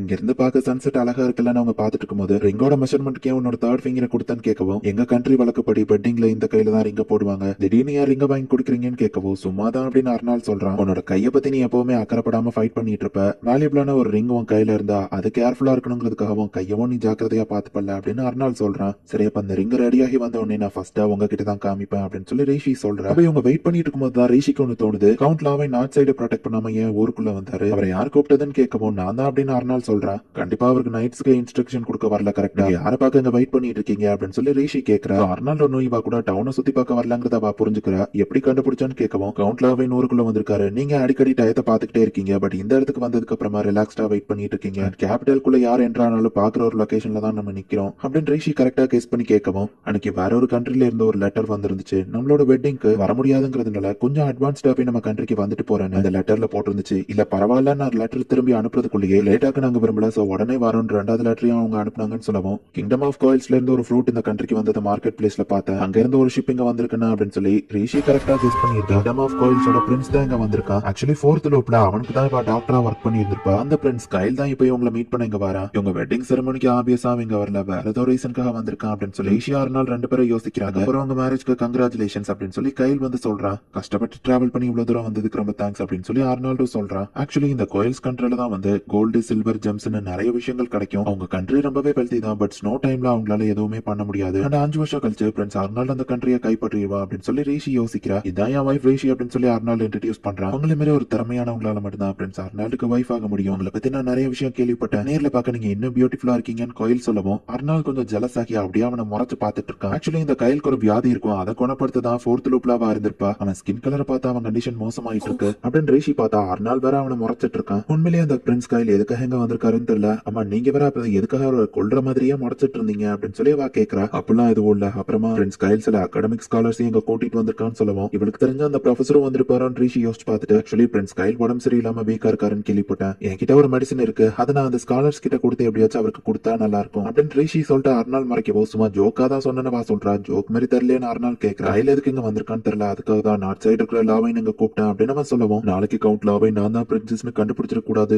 நான் போடுற மாறு வேஷம் அவருக்கு தெரிஞ்சிருச்சுன்னா அவ்வளவுதான் அப்படின்னு சொல்லி ரிஷி யோசிக்கிறா. இந்த இடத்துல இந்த எபிசோட் முடியுது. அந்த பிரின்ஸ் கைல் வந்து உடம்பு சரியில்லாமையும் மணிக்கிட்டு டிராவல் பண்ணி ஏதோ ஒரு நோக்கத்தோட தான் இந்த கண்ட்ரிக்கு வந்திருக்கான். ஃபோர்த் லூப்ல கைலுக்கு வந்து ரிஷி தான் ட்ரீட்மெண்ட் கொடுத்திருப்பா. சோ இந்த தடவையும் அவனுக்கு ட்ரீட்மெண்ட் கொடுக்கணும் அப்படின்னு சொல்லி ரிஷி நினைக்கிறா. கைல் திடீர்னு அட்டாக் பண்ணி இப்ப ரிஷி அவளோட கார்டன்ல ஒர்க் பண்ணிட்டு இருக்கா. நாளைக்கு நடக்க போற பார்ட்டில கவுண்ட் லாவைன் வருவாரு, அவர் என்ன பார்த்துட்டா கண்டுபிடிச்சிருவாரு அப்படின்னு சொல்லி அவ யோசிச்சுட்டு இருக்கா. அண்ட் பிரின்ஸ் கைலுக்கும் நான் எப்படி ட்ரீட்மெண்ட் கொடுக்கணும் அவ யோசிச்சுட்டு இருந்தா. இந்த இடத்துல ஒரு ஹெர்ப் கார்டன் இருக்கும் நான் எதிர்பார்க்கவே இல்லையே, என் ப்ரொஃபஷனுக்கு ஈக்குவலா இருக்கிற ஒருத்தரால தான் இதை பண்ண முடியும் அப்படின்னு ப்ரொஃபசர் மைக்கேல் வந்து அந்த இடத்துல நிக்கிறான். போன டைம்ல ரிஷிக்காக அவன் என்ன வேணா பண்றதுக்காக அந்த ப்ரொஃபசர் தயாரா இருந்திருப்பான். பார்க்க எப்படி இருக்கு ரிஷி, உன் ரிசர்ச்க்கு எதுவும் இது ஹிண்ட் கொடுத்துச்சா அப்படின்னு சொல்லி மைக்கேல் கேட்கவும், ஆமா ரொம்ப தேங்க்ஸ் ப்ரொஃபசர், ஆனா எனக்காக மணிக்கிட்டு நீங்க இவ்வளவு தூரம் பண்ணணும்னு கேட்கவும், ஏன்னா நீ என்னோட ஸ்டூடெண்ட், நீ ஆசைப்படுறத நிறைவேற்றுறது தானே என்னோட கடமை, அட்லீஸ்ட் என் லைஃப்ல நான் செய்யற ஒரு நல்ல விஷயம் இதுவா தான் இருக்கும் அப்படின்னு சொல்லி அந்த ப்ரொஃபசர் சொல்லியிருப்பான். என் தேர்ட் லூப்ல இவர் தான் என்னோட டீச்சர் அப்படின்னு ரிஷி யோசிக்கிறா. இன்னொருத்தங்க கார்டனுக்குள்ள வரவோ சோல்ஜர்ஸ் டென்ஷன் ஆகுறாங்க. என் பேரு மைக்கேல், நான் ஒரு ஸ்காலர் கோயில்ஸ்ல இருந்து வந்திருக்கேன் அப்படின்னு சொல்லவும், ரூம்க்கு வழி தெரியாம வந்துட்டியா, இதுவும் பிளேஸ் கிடையாது அப்படின்னு சோல்ஜர் சொல்றான். வழி தெரியாமலாம் நான் ஒண்ணு இங்க வரல, யார் இந்த யங் லேடி நம்ம கேட்கவும், என் பேரு ரிஷின் அவளை போய் இன்ட்ரோடியூஸ் ஆகுறா. நீங்க ஒரு ஸ்காலர் தானு கேட்கவும், அப்படியும் சொல்லலாம் மைக்கேல் சொல்றான். யூஸ் பண்ணிருக்கிற அந்த நெயில் பாலிஷ் கெல்வுட் ட்ரைல இருந்தானே எடுத்திருக்க, அண்ட் இந்த இன்கிரீடியன்ஸ் போட்டுருக்க, நம்ம கரெக்டா நெயில் பாலிஷ் பார்த்தே கண்டுபிடிச்சிருந்தா உங்களுக்கு ஆல்ரெடி தெரிஞ்சிருக்கே அப்படின்னு ரிஷி கேட்கவும், இது ஜஸ்ட் என்னோட தேரி தான், பட் தேரிஸ் வெரிஃபை பண்ணணும்னா நம்ம அதை பிராக்டிகலா பண்ணி பார்த்தா தான் முடியும், ஒன்ன மாதிரி ஒரு திறமைசாலி எனக்கு அப்ரண்டிஸா இருந்திருந்தா நல்லா இருந்திருக்கும் அப்படின்னு மைக்கேல் கேட்கவும், வேணா நீங்க எங்க இருக்கிற வரைக்கும் நான் உங்களோட ஸ்டூடெண்டா இருக்கிறேன், நான் இனிமே அப்ப உங்களை ப்ரொஃபசர்னு கூப்பிடுறேன் அப்படின்னு சொல்லி ரிஷி சொல்றான். மைக்கேலோ சாரின்னு சொல்லவும், திரும்ப நான் இவரை ப்ரொஃபசர்னு கூப்பிடுவேன்னு எதிர்பார்க்கலன்னு அவ யோசிக்கிறா.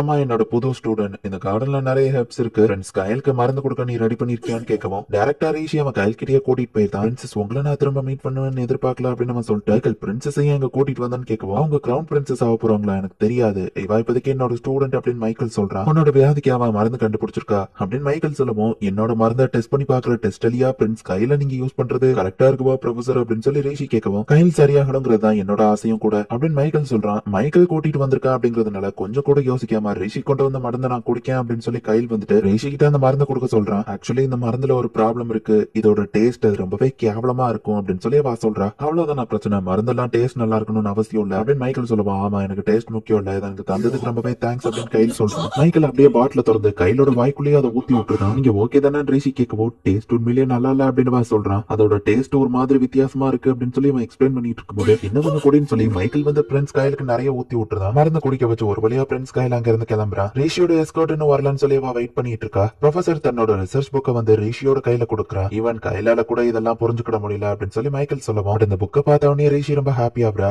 எனக்கு தெரியும் உனக்கு இது கண்டிப்பா புரியும். ரிஷி உனக்கு மெடிசன் மேக் பண்றது பிடிக்காதுல்ல அப்படின்னு சொல்லி மைக்கேல் கேட்கறான். ஒரு பிளாஷ்பேக் போகுது. நீ ரொம்பவே இன்டெலிஜென்ட் கேள் தான், நீ தயாரிக்கிற மெடிசன் மத்தவங்களை ஹாப்பி ஆக்கணும்னு நினைக்கிற, பட் அதே நேரத்துல நம்ம தயாரிக்கிற ஒரு பாய்சனா இருந்தா ஈவன் அந்த பாய்சனுக்குமே ஒரு ரோல் இருக்கு, அது மத்தவங்களுக்கு கெட்டதை கிரியேட் பண்ணணும் அப்படின்னு மைக்கேல் சொல்லவும், ஒரு பாய்சனால மத்தவங்களுக்கு ஹாப்பினஸ் கொண்டு வர முடியாதா அப்படின்னு சொல்லி ரிஷி கேட்டிருப்பா. இது நீங்க கண்டிப்பா பண்ணணுமான்னு கேட்கவும், இந்த காம்பவுண்ட் இன்னும் பெர்ஃபெக்ட் ஆகல, பட் சில விஷயங்களை நம்ம செஞ்சுதான் ஆகணும், பட் இதை கரெக்டான வழியில யூஸ் பண்ணக்கூடிய ஒரு பர்சன் அவனை நான் இன்னும் கண்டுபிடிக்கல அப்படின்னு சொல்லி அந்த ப்ரொஃபசர் சொல்லியிருப்பாரு. சோ பொருட்களை காம்பவுண்ட் பண்றதுல ப்ரொஃபசர் அண்ட் ரிஷி ரெண்டு பேருமே ஸ்பெஷலிஸ்ட் தான். உங்க எஸ்கர்ட் வந்தாச்சுன்னு சோல்ஜர் சொல்றான். பார்த்தா பிரின்ஸ் அர்னால்டே டைரக்டா வந்திருக்கான். மைக்கேல் பாட்டு அசால்ட்டா உட்கார்ந்துட்டு இருக்கான். இது மைக்கேல், இவர் ஒரு ஸ்காலர், எனக்கு நிறைய விஷயங்கள் இங்க இருக்கிற வரை கத்து கொடுப்பாரு அப்படின்னு ரிஷி இன்ட்ரோடியூஸ் பண்றான். நீங்க தான் அந்த கண்ட்ரியோட பிரின்ஸ், உங்க பார்த்ததுல சந்தோஷம், உங்க லைப்ரரி யூஸ் பண்ண பெர்மிஷன் கொடுத்ததுக்கு தேங்க்ஸ் நம்ம சொல்லுவோம். என் ஃபியூச்சர் ஒய்ஃப்க்கு நீங்க சொல்லி கொடுக்க போறீங்கன்னா லைப்ரரியில எதை வேணா யூஸ் பண்ணிக்கோங்க, எது தேவைப்பட்டாலும் என்கிட்ட கேளுங்க அர்னால் சொல்றான். அப்ப கண்டிப்பா கேட்பேன் அப்படின்னு சொல்லி மைக்கேலும் சொல்றான். நீங்க எதுக்கு மணிக்கிட்ட என்ன கூப்பிட வந்தீங்கன்னு ரிஷி கேட்கவும், நான் போற வழிதான் அதான் வந்தேன் அப்படின்னு அர்னால் சொல்றான். இவ்வளவு லேட் ஆகியும் வீட்டுக்கு வரலையே அப்படின்னு அர்னால் கேட்கவும், டைம் போனதே தெரியலன்னு சொல்றான். அர்னால் அவனோட பாக்கெட் வாட்சை கொடுத்துட்டு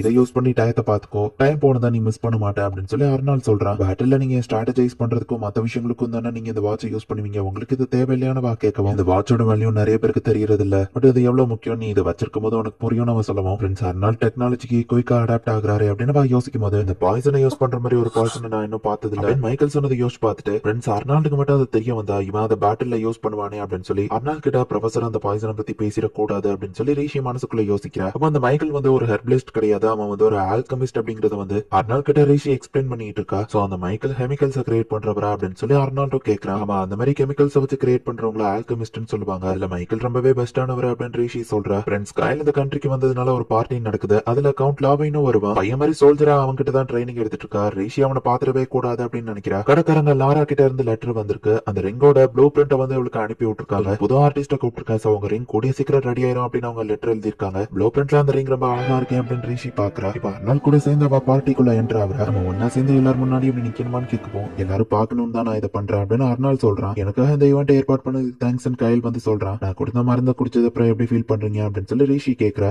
ரொம்ப தேங்க்ஸ் கையில் சொல்லவும், சரி நான் லேடிஸ்ட பேசிட்டு இருக்கேன் அப்படின்னு சொல்லி ரிஷி அங்க இருந்து கிளம்புறா. எல்லார்கிட்டயும் அவ பேசிட்டு இருக்கணும், பட் அதே நேரத்துல கவுண்ட் லாவைனோட கண்லயும் அவ பற்றக்கூடாது. சோ ரிஷி வந்து அவளோட பிரசன்ஸ் அனலைசிஸ் ஸ்கில்ல யூஸ் பண்றா. இந்த ஸ்கில்ல யூஸ் பண்ணி மத்தவங்களோட பிரசன்ஸ் எங்க இருக்குன்னு ஈஸியா கண்டுபிடிக்கலாம். சோ கவுண்ட் லாவைன் எங்க இருக்கா அப்படிங்கறத அவ கண்டுபிடிச்ச உடனே இந்த பிரசன்ஸ் ஸ்கில்ல அவ அப்படியே ஆக்டிவ்லயே வச்சுக்கிட்டு மத்தவங்க கிட்ட போய் அப்படியே யாருக்கும் சந்தேகம் வராத மாதிரி பேசிட்டு இருக்கா. பட் அதே நேரத்துல யாருக்கும் சந்தேகம் வராதபடியே லாவைனை வந்து அவாய்ட் பண்ணிக்கிட்டே இருக்கா.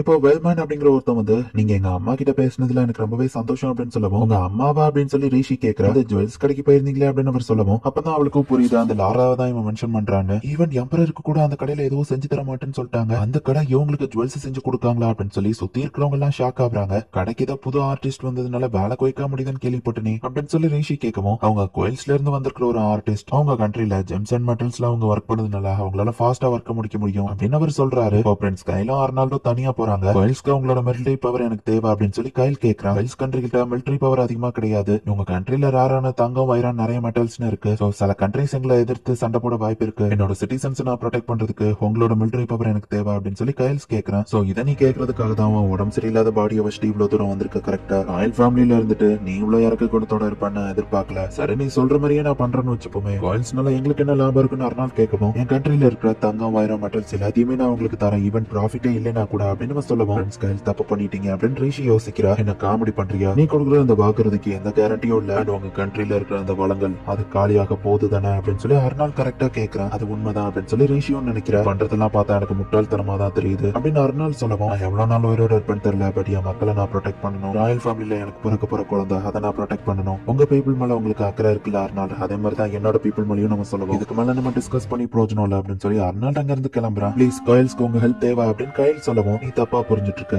உன் கண்ட்ரில இருக்கிற வளம் எனக்கு தேவைன்னா உனக்கு நான் ஹெல்ப் பண்றதை விட உங்க கண்ட்ரி மேல வார் தொடுத்து உங்க கண்ட்ரியை கைப்பற்றுறது தான் எனக்கு ஈஸியா இருக்கும் அப்படின்னு சொல்லிட்டு அர்னால் போறான். 5 வருஷம் கழிச்சு ஃபியூச்சர்ல அதுதான் நடக்கவும் போகுது. கோயில்ஸ் பிரின்ஸ் அர்னால் கைப்பற்றுவாரு அண்ட் அதுல நிறைய உயிர்கள் இறந்து போகும். இது ஹிஸ்டரியிலேயே ஒரு பெரிய சேஞ்சிங் பாயிண்டா இருக்கும் அப்படின்னு சொல்லி ரிஷி யோசிக்கிறார். ரிஷி நான் அந்த கிங்டம் ப்ரொடெக்ட் பண்றதுக்காக என்ன வேணா பண்ண தயாரா இருக்கேன் அப்படின்னு சொல்லி கையில் சொல்லியிருப்பான். கிங்டம் காப்பாத்துறதுக்காக அந்த டைம்ல அவன் என்ன பண்ணிருப்பான்னா கோயில்ஸ் வந்து கேல்ஹைனோட வாசல் ஸ்டேட்டா ஆரம்பிச்சிருப்பான். சும்மா பேருக்கு தான் கைல் பிரின்ஸா இருந்தாலும் அர்னால் கிட்ட தான் கைல்ஸ் கிங்டமோட மொத்த கண்ட்ரோலும் இருந்திருக்கும். இப்ப நான் இதை ஸ்டாப் பண்ணலனா அதே ஃபியூச்சர் தான் ரிப்பீட் ஆக போகுது. இந்த டைம் லூப்ல நான் அதை மாத்தி ஆகணும் அப்படின்னு சொல்லி ரிஷி யோசிக்கிறா. இந்த இடத்துல இந்த எபிசோட் முடியுது. இந்த எபிசோட்ல நீங்க தெரிஞ்சுக்கிட வேண்டியது ரெண்டே விஷயம் தான். மைக்கேல்ங்கிற ப்ரொஃபசர் வந்து ஒரு டேஞ்சரஸான கெமிக்கல் ஏதோ ஒன்னு கிரியேட் பண்ணிருக்கான். அந்த கெமிக்கல் பிரின்ஸ் அர்னால்டோட கைக்கு போயிடக்கூடாது அப்படின்னு ரிஷி நினைக்கிறார். பிரின்ஸ் கைல் வந்துட்டு அவன் கண்ட்ரியை ப்ரொடெக்ட் பண்ண அர்னால் கிட்ட எபிசோட் 10 இதுவும் நடந்துருச்சா அப்படின்னு சொல்லி மைக்கேல் கேக்குறான். கண்ட்ரி கூட ஜாயின் பண்றதை விட நம்ம கண்ட்ரி கூட போர் தொடுத்து அதை வின் பண்ணிக்கிடுவேன் பிரின்ஸ் சொல்லிட்டாரு அப்படின்னு கையில் சொன்னதை மைக்கேல் கேட்டுட்டு அப்படியே அவர் சொன்னாருன்னு சொல்லி எக்ஸைட்மெண்ட் ஆகுறான். சோ அவன் கிரியேட் பண்ண அந்த டேஞ்சரஸ் கெமிக்கலை பிரின்ஸ் அர்னால்டு தான் வந்து பக்காவா யூஸ் பண்ணுவான் அப்படின்னு சொல்லி அவன் யோசிக்கிறான். என் பாய்சனை புரிஞ்சுக்கிட்டு கரெக்டான வழியில யூஸ் பண்ற ஒரு பர்சன் நான் கண்டுபிடிச்சிட்டேன் அப்படின்னு மைக்கேல் சிரிக்கிறான். ரிஷி வந்து பையன் மாதிரி வேஷம் போட்டு ட்ரைனிங் எடுத்துட்டு இருக்கா. கோயில்ஸ் பிரின்ஸ் அர்னால் இன்வைட் பண்ணக்கூடாதுன்னா கைல் வந்து நெகோசியேஷன்ல ஜெயிச்சாகணும்னு யோசிச்சுக்கிட்டே ட்ரைனிங் இருக்கும். ட்ரைனிங்ல கான்சன்ட்ரேஷன் இல்லையா லாபைன் வந்து கேட்கறான். ஒருவேளை நம்ம வேற ஏதாச்சும் ஒரு கண்ட்ரி கூட வாருக்கு போனோம்னா ட்ரைனிங் எடுக்கிற சோல்ஜர்ஸும் தானே போவாங்க. பட் வார் வர போற ஒரு ஃபியூச்சர் நினைச்சு எனக்கு கவலையா இருக்குன்னு சொல்லுவோம். கடைசி வார்ல என்னோட பையனை நான் இழந்துட்டேன். பட் அவன் வார்ல சண்டை போட்டதை நினைச்சு நான் பெருமைப்படுறேன். என்னதான் பெருமையா இருந்தாலும் என் பையன் உயிரோட இருந்திருந்தா நல்லா இருந்திருக்கும். பட் இந்த மாதிரியான பயம் போகணும்னா நம்ம எதிர்த்து நின்று ஃபைட் பண்ணணும். உன்னோட பயத்தை நீ மோட்டிவேஷனா யூஸ் பண்ணி முன்னேறி போகணும். அப்போ உனக்கான ஆன்சர் உனக்கு கிடைக்கும் லாவின்னு சொல்லவும் ரொம்ப தேங்க்ஸ் உங்க அட்வைஸ்க்கு அப்படின்னு சொல்லி ரிஷி சொல்றா. ரிஷி எப்பவுமே வார்ல தான் இறந்து போவா. சோ இந்த தடவையும் நான் வார்ல இறந்து போக விருப்பம் இல்ல. அர்னால் கோயில்ஸ் கண்ட்ரி கூட கை கோர்க்கணும், வார் நடக்க கூடாது அப்படின்னு சொல்லி ரிஷி வந்து யோசிக்கிறா. நீங்க ஒன்னும் மோசமான பர்சன் கிடையாது, கைண்டான பர்சன் எனக்கு தெரியும் பிரின்ஸ் அர்னால் அப்படின்னு யோசிக்கிறா. அடுத்த நாள் பார்த்தா பிரின்ஸ் அர்னால் ட்ரைனிங் கொடுக்க அந்த இடத்துக்கு வந்திருக்கான்.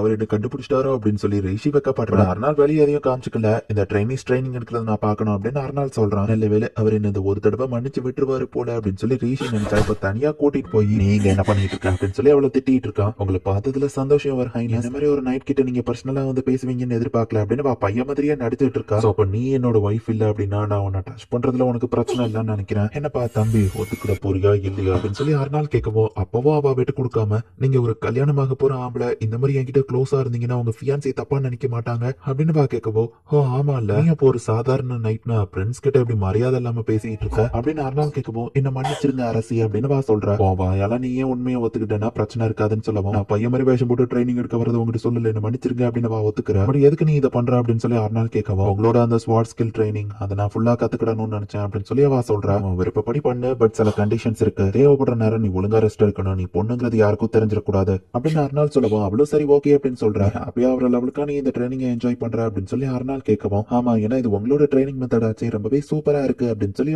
சொல்றா. பட் ஃபியூச்சர்ல இந்த நைட்ஸ் தான் இவர் பேட்டிலுக்கு அனுப்புவாரு அப்படின்னு யோசிச்சுட்டு நீங்க கையில் கூட நேத்து பேசினதை நான் கேட்டேன். அந்த கண்ட்ரியால நமக்கு பெருசா யூஸ் இல்லைன்னு தானே நீங்க நினைக்கிறீங்கன்னு கேட்கவும் அவரே இல்லாத ஒரு கண்ட்ரி கூட ஃப்ரெண்ட்ஷிப்பா இருக்கிறத விட ஈஸியான அதை அட்டாக் பண்ணி எனக்கு சொந்தமாக்கிக்கலாம் அப்படின்னு சொல்லவும் பட் உண்மையா நீங்க அப்படி திங்க் பண்ணல போய் தானே சொல்றீங்க அப்படின்னு சொல்லி ரிஷி கேட்கறா. நீ எப்படி வேணா திங்க் பண்ணிக்கோ பட் வார்ங்கிறது எனக்கு ஒரு மோசமான சாய்ஸ் கிடையாது, அதுவும் ஜஸ்ட் ஒரு பாலிடிக்ஸ் தான் அப்படின்னு சொல்லிட்டு அர்னால் கிளம்புறான். ஃபர்ஸ்ட் டைம் லூப்ல ட்ரேடரா இருக்கும்போது தான் பிரின்ஸ் கையில நான் ஃபர்ஸ்ட் டைமா மீட் பண்ணேன் அப்படின்னு ரிஷி பிளாஷ்பேக் யோசிச்சு பாக்குறா. இவன் இவங்க சாதாரண மெர்ச்சன்ஸா இருந்தாலுமே கூட கையில் இவங்களை ரொம்பவே மரியாதையோட நடத்திருப்பான். பிரின்ஸ் கைல் வந்து எல்லா மனுஷங்களையும் ஈக்குவலா தான் ட்ரீட் பண்ணிருப்பான். செகண்ட் டைம் அவனை மீட் பண்ணப்போ ஒரு டாக்டரா மீட் பண்ண அண்ட் தேர்ட் டைம் அப்படின்னு யோசிக்கிறா. உங்களோட ரிசர்ச்க்கு நான் ஃபண்ட் ரெடி பண்றேன் அப்படின்னு கைல் வந்து இவ எந்த லூப்ல எந்த வேலையில போனாலுமே எல்லாரையும் மரியாதையோட தான் நடத்திருப்பான். சோ பிரின்ஸ் கைலுக்கு எப்படியாச்சும் ஹெல்ப் பண்ணணும் அப்படின்னு சொல்லி ரிஷி நினைக்கிறேன். இருந்து அந்த பில்ஸையும் சேர்த்து எடுத்துக்கோங்க பட் டேஸ்ட் கேவலமா தான் இருக்கும் ரிஷி சொல்லுவான். பாடி இம்ப்ரூவ் ஆனா அதுவே எனக்கு போதும், டேஸ்ட்லாம் ஒரு விஷயமே இல்ல அப்படின்னு சொல்லி கைல் சொல்லுவாங்க. பிரின்ஸ் அர்னால் கூட பேசினது நான் கேட்டேன். உங்களோட ப்ரொபோசல் அது ரொம்ப டேஞ்சரஸ்னு உங்களுக்கு தோணலையா? பிரின்ஸ் அர்னால் ஒரு கண்ட்ரி மேல வார் தொடுத்தார். ராயல் ஃபேமிலியில இருக்கிற இருக்கிறவங்களை கொன்றுவாருன்னு சொல்லவும் அப்படி பண்ணாதான் அந்த கண்ட்ரில பிரச்சனை வராதுங்கிறதுக்காக தான் அவர் அதை பண்றாரு. என்ன பொறுத்த அளவுக்கு அவர் பண்றது தப்பா தோணல அப்படின்னு சொல்லி கயல் சொல்றான். ஏன்னா உண்மையிலேயே பிரின்ஸ் அர்னால்ட் அங்க பண்றது அந்த நாட்டு மக்களுக்கு ஹெல்ப் தான் பண்றாருன்னு சொல்ல நான் உங்ககிட்ட ஒரு ஹெல்ப் கேட்டு தான் வந்திருக்கேன். ஃபர்ஸ்ட் நீங்க ஏன் கூட அலையன்ஸ் வச்சுக்கிட கூடாது. பிரின்ஸ் அர்னால்ட நான் கன்வின்ஸ் பண்ண உங்க ஹெல்ப் எனக்கு தேவை அப்படின்னு ரீஷி சொல்றா. இப்ப மைக்கேலோட ரிசர்ச் புக் அவன்கிட்டயே ரீஷி கொடுக்குறா. புது விஷயங்களை கத்துக்கிட்டதும் நிறைய எக்ஸைட்மெண்டா தான் இருக்கு அப்படின்னு ரீஷி சொல்றா. நீ பிரின்சஸா எம்ப்ரஸ் ஆகுறதுக்குலாம் சூட்டடே கிடையாது. இப்ப செம ஏன் கூட ஜாயின் பண்ணிருந்தியா, நிறைய ரிசர்ச் பண்ணலாம் மைக்கேல் சொல்லவும் என்ன இன்வைட் பண்ணதுக்கு தேங்க்ஸ், பட் நான் பிரின்ஸ் அர்னால்ட கல்யாணம் பண்ணிட்டு அவர் வைஃபா தான் இருக்க போறேன்னு சொல்லவும் ஓ பிரின்ஸ் அர்னால்டா எனக்கும் அவர் மேல இன்ட்ரெஸ்ட் இருக்கு. கைலோட ரெக்வஸ்ட் அவர் ரிஜெக்ட் பண்ணிட்டாரு. பட் அவர் ரிஜெக்ட் பண்ண விதம் எனக்கு ரொம்பவே பிடிச்சிருந்தது. மேபி நான் கிரியேட் பண்ண அந்த பிளாக் பவுடர் அதை பிரின்ஸ் அர்னால்டால தான் கரெக்டா யூஸ் பண்ண முடியும்னு நினைக்கிறேன். இந்த கண்ட்ரில அதை யூஸ் பண்ற கரெக்டான பர்சனை நான் மீட் பண்ணுவேன்னு எதிர்பார்க்கலான்னு மைக்கேல் சொல்லவும் பிரின்ஸ் கைல் உங்ககிட்ட என்ன சொன்னாருன்னு தெரியல, பட் பிரின்ஸ் அர்னால்ட் ரொம்பவே கைண்டானவர் அப்படின்னு சொல்லி ரிஷி சொல்றா. பிரின்ஸ் அர்னால்ட நான் மீட் பண்ண ஹெல்ப் பண்ண முடியுமான்னு கேட்கவும் வர வழி இல்லாம ரிஷியும் ஓகே அப்படின்னு சொல்றா. இப்பவே போலான்னு மைக்கேல் சொல்லுவான். அவர் வேலையா இருப்பாருன்னு சொல்லி வேணும்னே அவாய்ட் பண்றா. நான் பிளாக் பவுடர்னு மென்ஷன் பண்ணப்போ அது என்னன்னு நீ என்கிட்ட கேட்கலையே அப்படின்னு சொல்லி மைக்கேல் வந்து சந்தேகத்தோட பாக்குறான். என்னோட தேர்ட் லூப்ல நான் ப்ரொஃபஸரை தடுக்க எவ்வளவோ ட்ரை பண்ணேன். உங்களோட இந்த கண்டுபிடிப்பால நிறைய மக்கள் இறந்து போவாங்களேன்னு கேட்கவும் அவன்ஸ் கிரியேட் பண்ண விஷயத்த கரெக்டான வழியில நம்ம யூஸ் பண்ணி தானே ஆகணும். யூஸ் பண்ணாம இருந்தா நம்ம கண்டுபிடிப்புக்கு பிரயோஜனமே இல்லையே. இந்த பிளாக் பவுடர் இருக்குது உலகத்தை அழிக்கிறதுக்காக. சோ என்னோட கிரியேஷன் இந்த உலகத்தை எப்படி மாத்துதுன்னு நான் பார்க்க வேணாமா அப்படின்னு மைக்கேல் வந்து வில்லத்தனமா பேசியிருப்பான். ஈவன் ரிஷி அவனை தடுக்க ட்ரை பண்ணாலுமே ப்ரொஃபஸர் அவனோட மனசை மாத்திக்கிறதா இல்ல. இந்த பிளாக் பவுடரை கரெக்டான வழியில யூஸ் பண்ற ஒரு லீடர் தான் நான் இத்தனை நாள் தேடிட்டு இருந்தேன். பட் அதுக்கு கரெக்டான ஆள் கிடைச்சாச்சு, அது பிரின்ஸ் அர்னால்டு தான் அப்படின்னு சொல்லி மைக்கேல் சொல்றான். இப்ப ரிஷியுமே அந்த இடத்துல இருந்து கிளம்புறா. கோயில்ஸ் அண்ட் கால்ஹேண்ட் ரெண்டுத்தையும் எப்படியாச்சும் ஒண்ணு சேர்க்கணும் அண்ட் ப்ரொஃபசர் மைக்கேல அர்னால்ட மீட் பண்ணவே விடக்கூடாது அப்படின்னு ரிஷி யோசிச்சுட்டு போயிட்டு இருந்தா திடீர்னு வந்து தியேடோர் வந்து அவளை பிடிக்கிறான். நீ பையன் மாதிரி ட்ரெஸ் பண்ணிருக்கிறது என் அண்ணன் கண்டுபிடிச்சிட்டான்னு கேள்விப்பட்டேன் அப்படின்னு தியேடோர் சொல்லவும் இந்த இன்ஃபர்மேஷன் எப்படி உனக்கு தெரியும் அப்படின்னு சொல்லி அவ கேட்கறா. என் அண்ணனை ஃபாலோ பண்ற ரிட்டைனர்ஸ் அவனை பத்தின இன்ஃபர்மேஷன் எனக்கு எப்பவோ கொடுத்துட்டே தான் இருப்பாங்க அப்படின்னு தியேடோர் சொல்றான். என் அண்ணன் கண்டுபிடிச்சு உங்களை திட்டினானு உங்க மேல அக்கறையில எல்லாம் நான் வந்து உங்களை பாக்கிறதுக்கு வரல அப்படின்னு அவன் சொல்றான். ரிஷியும் புரிஞ்சுக்கிறா. பட் அவளுக்கு ஒரு ஐடியா வருது. திரும்பவும் நீங்க எனக்கு ஒரு ஹெல்ப் பண்ணணும், உங்களோட ரிட்டைனர்ஸ் அவங்களை எனக்கு கொஞ்ச நாள் தாங்க அப்படின்னு சொல்லி அவ கேட்கறா. ஏன் என்னோட பிரதருக்கு எதுவும் ஹெல்ப் தேவையா அப்படின்னு சொல்லி அவன் கேட்கவும் இல்ல உங்க பிரதரை எடுத்துட்டு போராடுறதுக்குன்னு சொல்லவும் கேட்க இன்ட்ரெஸ்டிங்கா இருக்கு, நான் உங்களை அனுப்பி வைக்கிறேன்னு தியேடோர் சொல்றான். மைக்கேலோட பிளாஷ்பேக் காமிக்கிறாங்க. நீ பிறந்ததுனாலதான் உங்க அம்மா இறந்து போயிட்டா.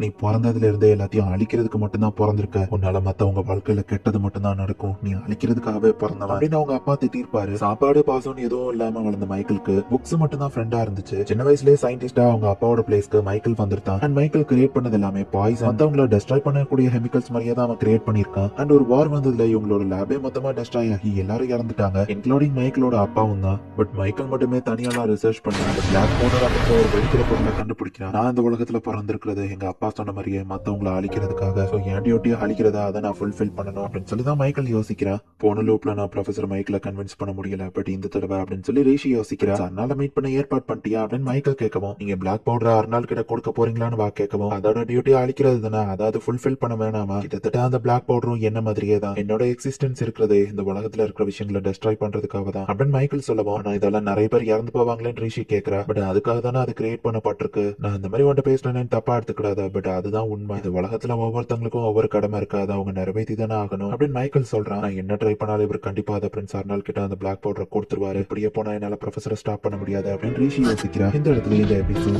முடியுது. இந்த ப்ரொஃபஸரை வந்து நம்ம கெட்டவன் அப்படின்னு சொல்லிட முடியாது. சின்ன வயசுல இருந்து அந்த ப்ரொஃபஸரோட அப்பா வந்து நீ அழிக்கிறதுக்காக பிறந்தவன் சொல்லி சொல்லி வளர்த்தே. இந்த உலகத்துல என்னோட டியூட்டியா அழிக்கிறது தான். நான் செய்யற எதுவுமே மொத்தம். எபிசோட் 11 தான் மதிப்பா இழந்த ஒரு கண்ட்ரி கூட நம்ம ஃப்ரெண்ட்ஷிப்பா இருக்கிறதுல எந்த ஒரு பிரோஜனமும் இல்ல அப்படின்னு சொல்லி ரிஷி வந்த பிரின்ஸ் கையில ஃபர்ஸ்ட் என் கூட ஒத்தமையா இருங்க, நான் பிரின்ஸ் அர்னால்ட உங்க பக்கம் கொண்டு வரேன் அப்படின்னு சொல்லியிருப்பா. இன்னொரு பக்கம் ப்ரொஃபசர் மைக்கேல் வந்துட்டு பிளாக் பவுடர் அர்னால் கிட்ட கொடுக்கணும் அப்படின்னு சொல்லி ரொம்பவே ஆர்வமா இருக்கான். அதை அடையிறதுக்கு அந்த ப்ரொஃபசர் என்ன வேணா பண்ணுவாரு. ஒரு பக்கம் ப்ரொஃபசரை தடுக்கணும், இன்னொரு பக்கம் கைல் மேல நம்பிக்கை வர மாதிரி பிரின்ஸ் அர்னால்ட எப்படியாச்சும் மனசை மாத்தணும். ரிஷி இதை யோசிச்சுட்டு இருக்கும் போது வெளியே வந்து பாக்குறா. ஒரே மின்மினி பூச்சியா அங்க பறந்துட்டு இருக்கு. அது பார்க்க அழகா இருக்கு அப்படின்னு சொல்லி ரிஷி வந்து எக்ஸைட் ஆகுறா. பிரின்ஸ் அர்னால்டோட ரூம் பக்கத்து ரூம் தான். சோ அவனும் இப்ப பால்கனில வந்து பாக்குறான். ஓ குட் ஈவினிங் அப்படின்னு சொல்லி ரிஷி சொல்றா. ஆமா இதெல்லாம் என்னது அப்படின்னு சொல்லி அர்னால் கேக்குறான். இதெல்லாம் மின்மினி பூச்சின்னு ரிஷி சொல்லவோ இது எல்லாத்தையும் நான் அழிச்சிடவா அப்படின்னு அவன் கேக்குறான். இதுங்கெல்லாம் சாதாரண பூச்சி தான், எந்த பிரச்சனையும் இல்ல அப்படின்னு சொல்லி ரிஷி சொல்றா. அண்ட் அது போக இது பார்க்கவும் ரொம்ப அழகா இருக்குல்ல அப்படின்னு சொல்லி அவ எக்ஸ்பிளைன் பண்றா. ஆமா ஆமா அப்படின்னு சொல்லி பிரின்ஸ் அர்னால்டோ சொல்றான். இவ்வளவு நேரம் நிறைய விஷயங்களை பத்தி நான் கவலைப்பட்டு இருந்தேன், பட் பிரின்ஸ் அர்னால்டு பார்க்கவுமே என் மனசு ரிலாக்ஸ் ஆகுது அப்படின்னு சொல்லி ரிஷி யோசிக்கிறா. பிரின்ஸ் அர்னால்டு உங்க பக்கம் தான் எல்லா பூச்சியும் வந்துட்டு இருக்கு, பேசாம நான் அவங்க பக்கம் வந்து நின்னா அதுங்களை இன்னும் கிட்டக்க பார்க்க முடியும்னு சொல்லுவோம். அர்னால்டோ சரிவா அப்படின்னு சொல்றான். அந்த சைடு பால்கனியோட திண்டல ஏறி டைரக்டா அந்த சைடு தாவுவோம். அர்னால்டு பயந்து டக்குன்னு போய் அவளை பிடிக்கிறான். அர்னால்டு என்னால எவ்வளவு டிஸ்டன்ஸ் தாண்ட முடியும்னு உங்களுக்கு நல்லாவே தெரியும்ல அப்படின்னு சொல்லி அவ கேட்கவும், இருந்தாலும் என்னோட பாடி ஆட்டோமேட்டிக்கா ரியாக்ட் ஆயிடுச்சு அப்படின்னு சொல்லி அர்னால் சொல்றான். நான் உங்களை பயன்படுத்தி இருந்தா என்ன மன்னிச்சிருங்க அப்படின்னு சொல்லி ரிஷி சொல்றா. நீ பேலஸோட பால்கனில இருந்து தரக்கே ஜம்ப் பண்றவா, இருந்தாலுமே சில சமயம் எனக்கு ஒண்ணு நினைச்ச கவலையா இருக்கதானே செய்யும் அப்படின்னு சொல்லி அவன் சொல்றான். கரையா இருக்கிற மாதிரி லவ்லியா பேசுறானே அவன் வெக்கப்பட்டு இருக்கா. இப்ப அர்னால் வந்து அவன் ஸ்வாட கீழே போட்டிருப்பான், அதை எடுத்து அவன்கிட்டயே திரும்ப கொடுக்குற. நீ ஒரு ரூம் வழியா வெளியே போய் சுத்தியா ரூம் வழியா அந்த பால்கனிக்கு வந்திருக்கலாம் தெரியுமா அப்படின்னு சொல்லி அர்னால் கேட்கவோ, அட ஆமா இல்ல நான் அதை மறந்துட்டேன் அப்படின்னு ரிஷி சொல்லவோ, இருக்கிறதுலே எப்போ ஷார்டஸ்ட் ரூட் தான் செலக்ட் பண்ணுவியோ அப்படின்னு சொல்லி அவன் கேட்கறான். அவன் எதுக்கு நீங்க ஸ்வாடோட வந்திருக்கீங்கன்னு கேட்கவும், எனிமி டீம் வந்து நாட்டுக்குள்ள வந்துட்டாங்கன்னா இந்த மாதிரி டார்ச் எடுத்து தான் வந்து சிக்னல் கொடுப்பாங்க. இந்த மின்மினி பூச்சியோட லைட்டை பார்க்கவோ அது டார்ச் நினைச்சிட்டேன் அப்படின்னு அவன் சொல்றான். அப்ப அந்த லைட்ல வந்து அவனோட கண்ணு அவளுக்கு தெரியவும் அப்படியே மெய்மறந்து அதை பார்த்துக்கிட்டே, இந்த கண்ணு உண்மையிலேயே ரொம்ப அழகா இருக்குன்னு சொல்றான். இந்த கலர் எங்க அப்பா கிட்ட இருந்தா எனக்கு கிடைச்சது. சோ எனக்கு இந்த கண்களை சுத்தமா பிடிக்காது. வயசுல என் கண்ணை தோண்டி எடுக்க கூட நான் ட்ரை பண்ணிருக்கேன். சோ நீ என் கண்ணை இந்த மாதிரி பார்க்காத அப்படின்னு அர்னால் சொல்லவும், சோ அர்னால்டுக்கும் அவங்க அப்பாவுக்கும் சின்ன வயசுல இருந்தே பிரச்சனையா அப்படின்னு சொல்லி ரிஷி புரிஞ்சுக்கிறா. முத நாள் நீ இந்த கண்ட்ரிக்கு வந்தப்போ இந்த கண்ட்ரி அவனுக்கு ரொம்ப பிடிக்கும்னு சொன்னல, பட் ஆனா என்னால அந்த மாதிரி ஃபீல் பண்ண முடியல. மின்மினி பூச்சியோட லைட் கூட வார்க்காக சிக்னல் கொடுக்குற லைட் மாதிரி தான் எனக்கு தெரியுது. மேபி எங்க அப்பாவோட கண்ணு இருக்கிறதுனால தான் நான் அந்த நாட்டை வெறுக்கிறனோ என்னமோ அப்படின்னு அர்னால் சொல்லவும், நீங்க அதை அப்படி பாக்குறதுக்கு உங்க அப்பா காரணம் கிடையாது, உங்களோட வார் எக்ஸ்பீரியன்ஸ் தான் உங்களுக்கு காரணம். ஒரு நாள் ஃபியூச்சர்ல கண்டிப்பா அந்த கண்ட்ரியோட அழகை நீங்க புரிஞ்சுப்பீங்க அப்படின்னு ரிஷி சொல்லவும், அது நடக்குமாங்கிறது எனக்கு டவுட் தான். ஈவன் என் அம்மாவையே நான் என் கையால கொண்டிருக்கேன். ஈவன் ஒன்னு கூட எனக்கு பிடிக்கலன்னா நான் கொல்றதுக்கு தயங்க மாட்டேன். கோயில்ஸ் விஷயத்துல நீ என்ன திங்க் பண்றேன்னு தெரியல, பட் உன்னை கொல்ற மாதிரி ஒரு சிச்சுவேஷன் எனக்கு கொண்டு வந்துடாத அப்படின்னு சொல்லி அர்னால் சொல்றான். சாரி, என்னால அதுக்கு ப்ராமிஸ் பண்ண முடியாது. ஈவன் நான் உங்க வைஃபா இருந்தாலும் எனக்குன்னு சில கடமைகள் இருக்கு, அதை நான் அச்சீவ் பண்ணணும். பட் என்ன நடந்தாலும் சரி நான் இந்த இடத்துக்கே திரும்ப வருவேன். இந்த இடத்த விட்டு நீங்க என்ன வரட்டி எப்படிங்களா, ஒரு மைடு மாதிரி நான் அந்த மேன்ஷனுக்குள்ள வருவேன். அப்பவும் முடியலையோ ஒரு டாக்டரா வருவேன். அப்பவும் நீங்க என்ன உள்ள விடலையோ ஒரு சோல்ஜரா வருவேன். ஈவன் நீங்க என்ன துரத்தி விட்டாலுமே நான் கண்டிப்பா சும்மா இருக்க மாட்டேன். நீங்க என்ன துரத்தி விடாதபடி நான் இருப்பேன் அப்படின்னு சொல்லி வா சொல்றா. அண்ட் பிரின்ஸ் அர்னால்,